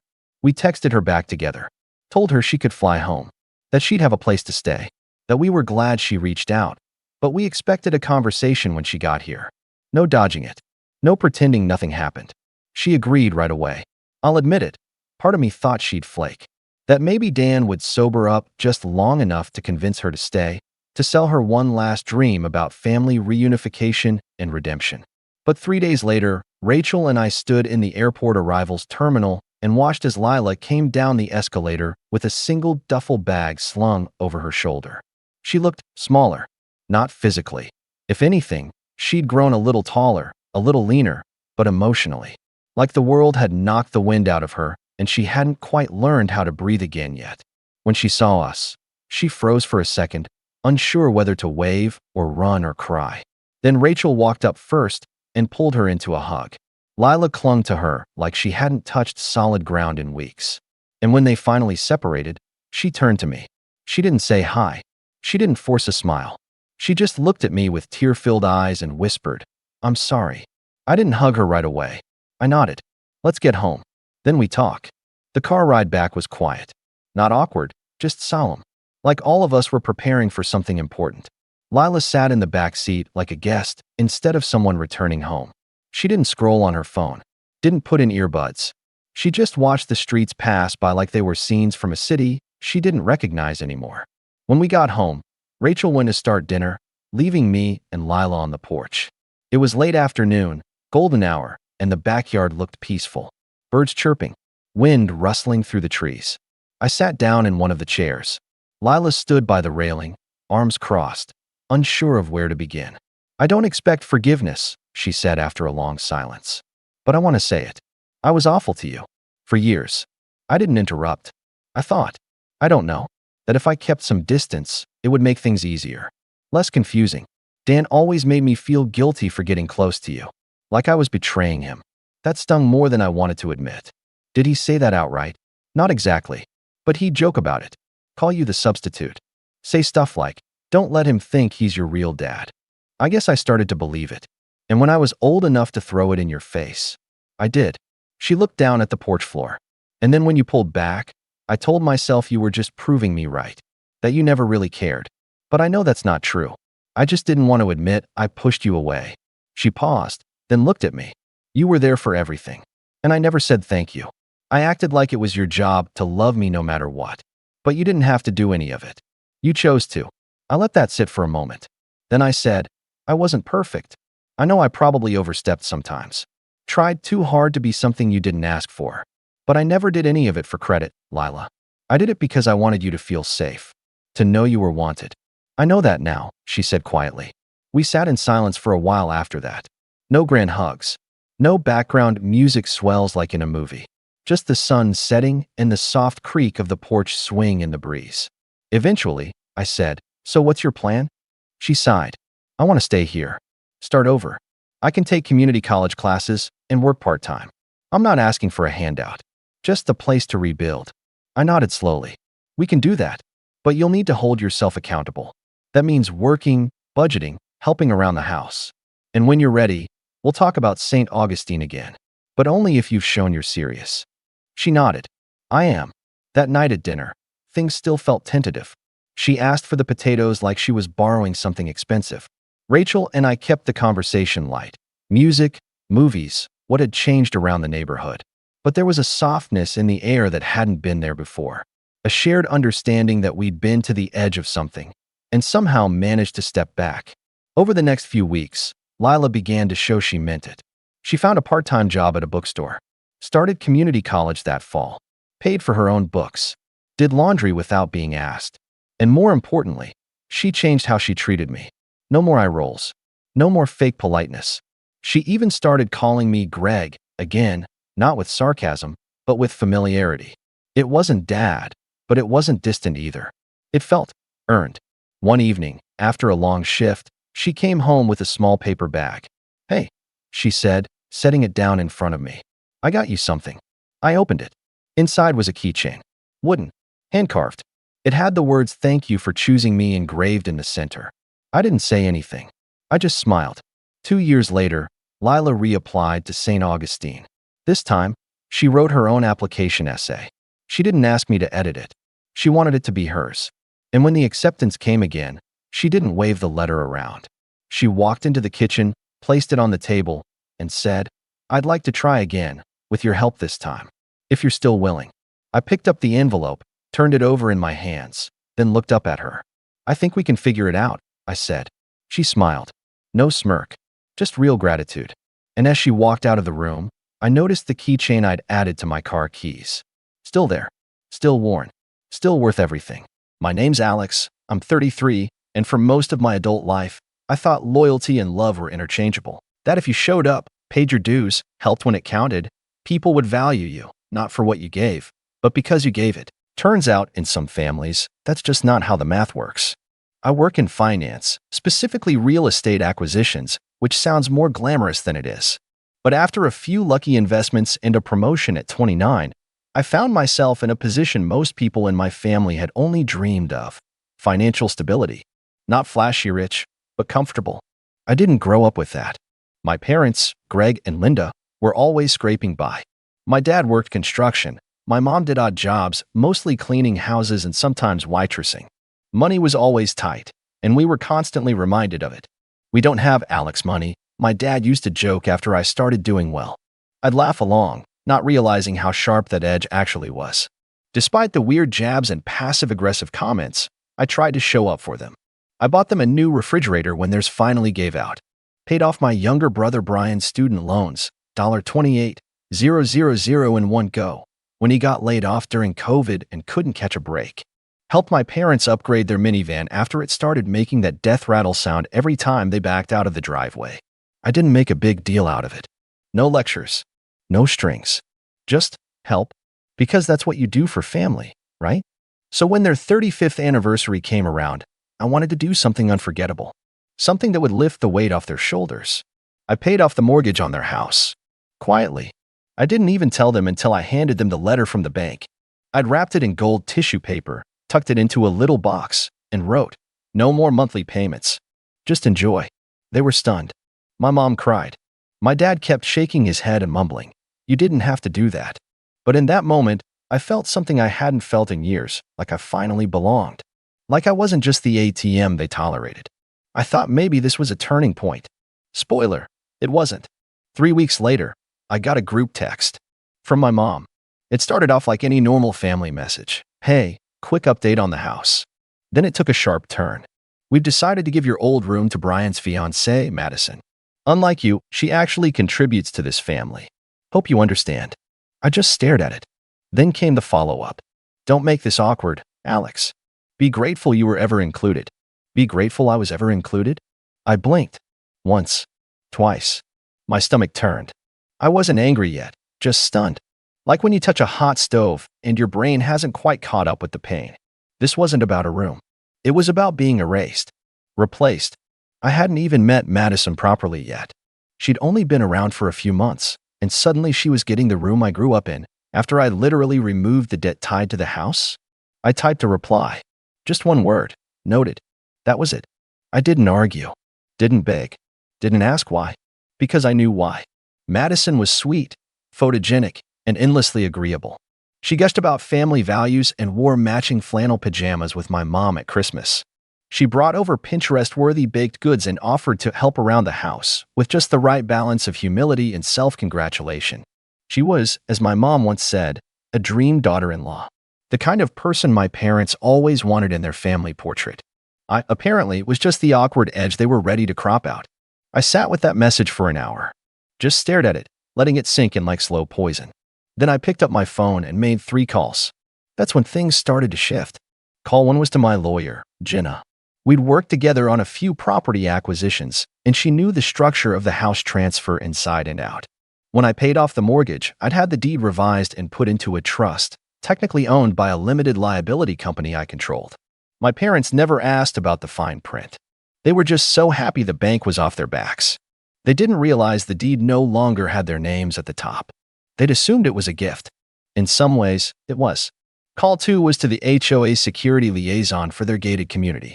Since I'd been listed as an owner of record, I had admin access to the gate key fobs and account privileges. It took 5 minutes to revoke theirs. Just like that, their fobs were paperweights. Call 3 was to the phone company. Their family plan? Under my name. It always had been. I'd set it up years ago when Brian cracked his iPhone screen for the 3rd time and couldn't afford a replacement. I bundled everyone in. Paid the bill monthly. It wasn't even a big expense. I'd just forgotten about it. Until now. By Friday, I started getting texts. First one was from my mom. "Hey, the gate's not working. Did something change?" Then from Brian. "Dude, my phone service is down? What's going on?" And finally, my dad. "Need to talk. Call me when you can." I didn't respond. Not yet. I went out that night. Treated myself to sushi and a drink. Let my phone buzz quietly on the table while I watched the sunset from the restaurant window. I wasn't angry. I was clear. That was the strangest part. No adrenaline. No shouting into pillows. Just a calm, sharp understanding. I had been used. Not just taken for granted, but used. And now the balance was shifting. The next morning, Jenna confirmed everything was ready. Legally, the house could be reclaimed within 72 hours due to breach of trust, specifically, repurposing the property without my consent. I hadn't planned on going nuclear. Not at first. But now? Now I was just getting started. That afternoon, I drove by the house. Madison's SUV was in the driveway. There were balloons tied to the mailbox, "Welcome home," scribbled in metallic ink. I saw my mom through the front window, laughing with Madison over what looked like mimosas. My dad was on the porch, sipping coffee like he hadn't just erased his son from the picture entirely. I didn't knock. I just sat in my car for a moment, watching the house I'd grown up and become a stage for someone else's fairy tale. Then I pulled away, called Jenna again, and said, "Let's proceed." The notice went out Monday morning. Official language, cold and clear. A termination of permissive tenancy due to breach of terms. They had 72 hours to vacate or respond. I knew they wouldn't understand the legalese at first. They'd probably skim it, scoff, maybe even laugh. But by the time it clicked, the gears were already in motion. I got the first call from Brian. He didn't even say hello. "You're evicting our parents?" he barked. "What is wrong with you?"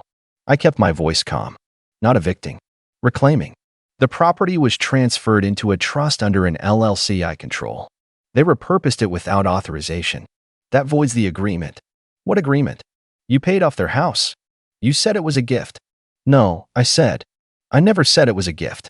I just didn't explain the paperwork because they didn't ask. You'd think someone would read what they sign when the house they live in is involved.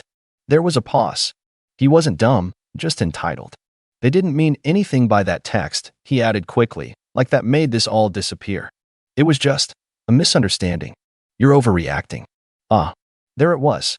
The family motto. I smiled bitterly to myself. You know, Brian, if Madison's such a contributor to this family, I'm sure she can contribute a new place to live. Click. I didn't hear from him again that day. The next one to call was my mom. Her tone was softer. That fake, brittle kindness she used when trying to manipulate. "Sweetheart," she began, "we got this. This paper. I think there's been a mix-up." "There hasn't. It says we have to vacate." "Honey, that can't be right. This is our home." "No, it's a home you lived in thanks to my generosity." And then decided I wasn't family enough to have a room in. That was just, she exhaled sharply, then went for the classic pivot. "We didn't mean it like that. You've been distant. We thought you were pulling away. So you preemptively pushed me out?" More silence. Then, defensively, "We're your parents, Alex. We raised you. Gave you everything." I almost laughed. "You gave me second-hand clothes and resentment. I gave you a debt-free house and a phone plan. One of those is easier to walk away from." She hung up. No tears. No apologies. Just stunned silence before the line went dead. That night, I got a call from Jenna. They've contacted an attorney. Tried to claim the house was gifted unconditionally. And we have signed documentation. Your bases are covered. They'll stall, but unless they want to drag it to court and rack up bills they can't afford, they'll leave. Let them stall, I said. I want them to feel the pressure. By midweek, the neighborhood gossip machine kicked in. I started getting subtle messages from cousins I hadn't spoken to in years. A few tried the guilt angle. "Don't you think this is a bit extreme? You should call your mom. She's really upset. Family isn't something you just throw away, Alex." And yet, I thought, they discarded me with a single group text. I didn't reply to anyone.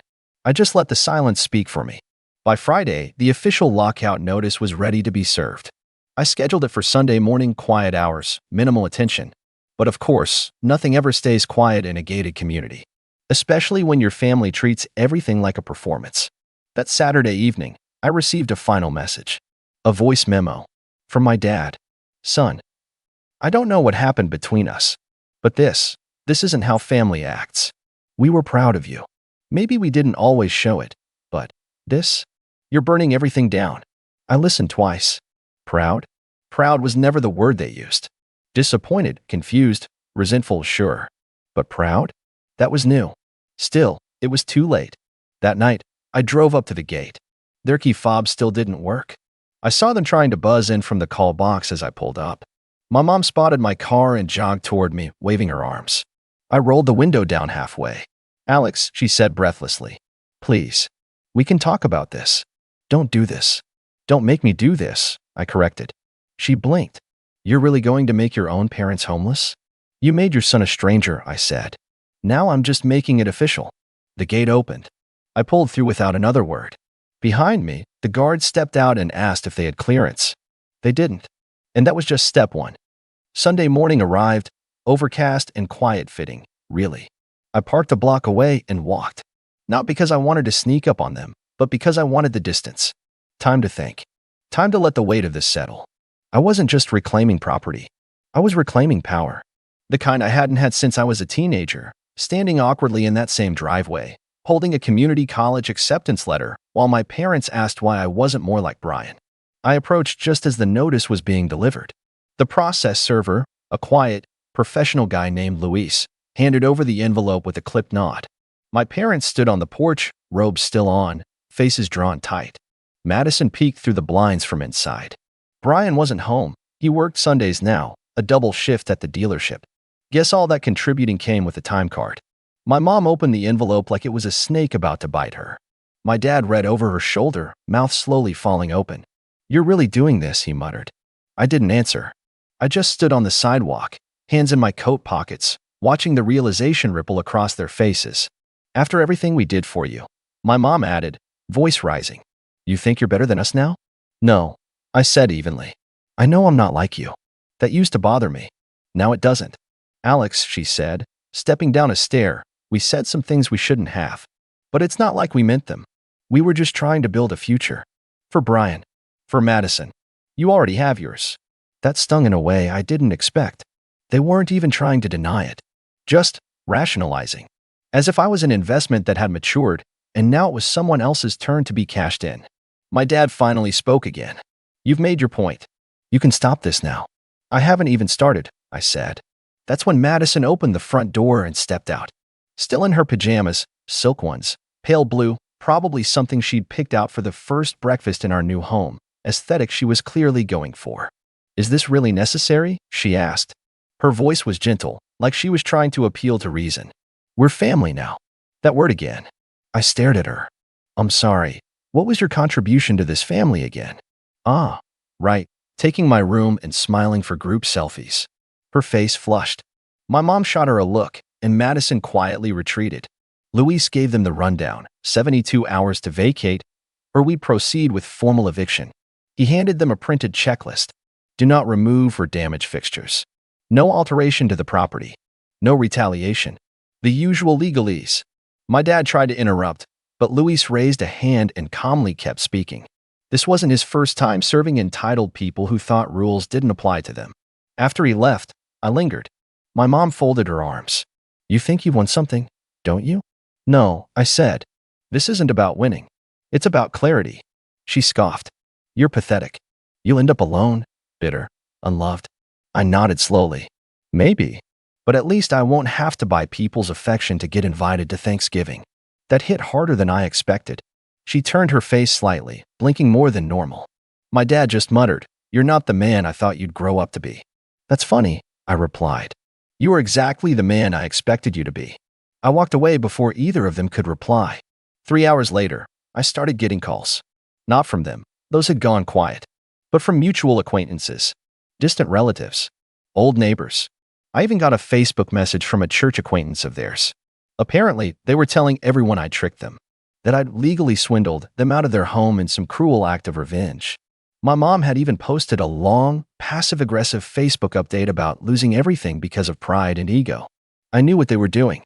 They were laying the groundwork for sympathy, casting themselves as victims in a story they wrote with their own mouths. The text that started this, the one where they said Madison actually contributes and I should just be grateful I was ever included, had magically vanished from the family group chat. Deleted. Scrubbed. As if it had never existed. Too bad I kept screenshots. I didn't post them. Not yet. But I saved them. Forwarded them to my lawyer, too, just in case this turned into something more drawn out. By Monday, my parents had started packing. Brian came by that evening. I saw him standing in the driveway, arms crossed, watching the moving truck pull up. He looked angry. No, betrayed. Like I'd violated some sacred code of brotherhood by refusing to be the cash cow anymore. He didn't acknowledge me when I drove past. Just glared. Madison was sitting on the porch with a box of houseplants in her lap. I didn't stop. I just kept driving. But later that night, he sent me a message. Brian, you burned the whole house down just to prove a point. Congrats. We'll remember this. I stared at it for a while before responding. You're right. I did it to prove a point. But I didn't burn down the house. I just took back the match you were all holding. He didn't reply. The house was scheduled to be relisted the following week. Not sold yet. I wasn't sure what I wanted to do with it. Rent it out? Sell it? Leave it empty for a while as a monument to a boundary finally drawn? I hadn't decided. But I did know one thing. I'd never walk through that front door again. I didn't sleep much the night they moved out. Not out of guilt, surprisingly, that part had faded, but from a quiet sort of grief. The grief that settles and not when someone dies, but when you realize the version of them you loved never existed in the first place. I had spent most of my adult life trying to earn their respect, their warmth, their recognition. I kept thinking, if I just did enough, if I helped enough, maybe this time they'll see me as part of the family, not just a walking wallet. But that fantasy had shattered. The next morning, I drove by the house one last time. The driveway was empty. No cars. No porch furniture. Even the wreath my mom hung every season, this one a cheesy spring design with fake tulips and a "Home is where the heart is" plaque, was gone. I parked at the curb and walked up the path. It was quiet. Peaceful, almost. The kind of silence that follows a storm. I unlocked the door with my fob, stepped inside, and just stood there for a moment. The walls were still the pale beige my parents insisted was neutral and elegant. The furniture was gone, but small traces of them lingered. Faint scuff marks on the hardwood from where the dining table used to sit. A nail sticking out of the wall where a wedding photo once hung. The faint smell of cinnamon potpourri, despite the air being still and stale. I walked slowly through the house. In what used to be my room, now stripped bare, I noticed the closet door ajar. Inside, high on the shelf, was a box labeled Alex, old school stuff. I didn't remember packing it. I reached up, pulled it down, and sat on the floor. Inside were scraps of my childhood. A second place spelling bee ribbon from 5th grade. A crayon drawing I'd made of our old dog, Max. A photo from my high school graduation, one my mom must have printed herself. Everyone in the photo is smiling except me. I looked stiff, awkward, like I didn't belong. I placed the box back on the shelf. I didn't need it. On my way out, I locked the door and stood on the porch for a while, letting the sun hit my face. It was a different house now. It had always been, really. I just finally stopped pretending it was something more. Later that week, I met with Jenna and the property management company. We went over a few options. Sell, rent, or hold. I thought about it for a few days, but eventually landed on something else entirely. I decided to donate it, not sell it, not lease it to another couple looking for a suburban starter home. I worked with a local nonprofit that helped domestic violence survivors transition into safe housing. They ran a program that placed families into homes temporarily while helping them rebuild their lives. I offered them the house for 2 years, rent-free, on the condition they take care of it and use it as a stepping stone for someone who actually needed it. It felt right. 2 months later, a woman named Rachel and her 2 kids moved in. Her story was hard: abusive husband, years of financial manipulation, and a long battle to get her children back after being forced out of their home. When I met her at the front door with the keys, she was shaking. "I never thought I'd have a place like this," she whispered. I just smiled and handed her the fob. "It's yours now. No strings." She cried. And for the first time in years, I didn't feel used. I felt useful. Meanwhile, the fallout on my side of the family was still brewing. My parents ended up moving into a small rental about an hour out of town. Nothing fancy. Definitely a downgrade. They didn't reach out, and I didn't expect them to. I heard through the grapevine that my mom tried to spin the story as Alex manipulated us out of our home. But people aren't as gullible as she thinks. Screenshots circulated. The original group text made its rounds. Turns out, even sympathy has a shelf life when the receipts start piling up. Brian and Madison? They got married a few months later. Small ceremony. No invite. Not that I wanted one. Funny enough, I got a call from Brian about 2 weeks after the wedding. He didn't say hello. Just, "I know you think you won," or whatever, but you didn't. All you did was prove you're as selfish as you always were. I let him talk. You're so obsessed with control that you'd rather burn the family down than let someone else have a piece of it. When he was done, I responded with one sentence. Brian, I gave you a piece of it. Remember? Your student loans. The car. The family plan. All gifts. No repayment. You all just thought I wouldn't notice when you decided I wasn't worth a seat at the table. He didn't reply. Just hung up. I haven't heard from him since. Eventually, I removed myself from the family group chats. Blocked a few numbers. I didn't make a big announcement or stage a dramatic farewell. I just stepped away. Quietly. Fully. I spent the next year focused on work, travel, and people who saw me for more than what I could provide. My friendships deepened. I started dating again, cautiously at first. Therapy helped. So did solitude. For the first time in my life, my silence wasn't something forced, it was something chosen. One afternoon, about a year after the fallout, I got a letter in the mail. No return address. Inside was a photo one I hadn't seen in over a decade. It was me and Brian as kids, sitting on the porch steps of the house. I must have been around 10. He was 6. We were both laughing, faces smudged with popsicle juice, and my arm was thrown casually around his shoulder. There was a sticky note attached. I wish things had been different. Mom. No apology. No explanation. Just regret in its most diluted form. I didn't respond. There was nothing left to say. But I didn't throw the photo away either. I tucked it into a drawer. Not because I wanted to remember the good times, but because I wanted to remember why I walked away. In the end, this story isn't about revenge. It's about self-respect. About drawing a line, not to punish, but to protect. About realizing that sometimes the most powerful thing you can do isn't yell, beg, or try to fix what's broken, but to stand up quietly and leave the room. So that's what I did. And for the first time in my life, I didn't look back.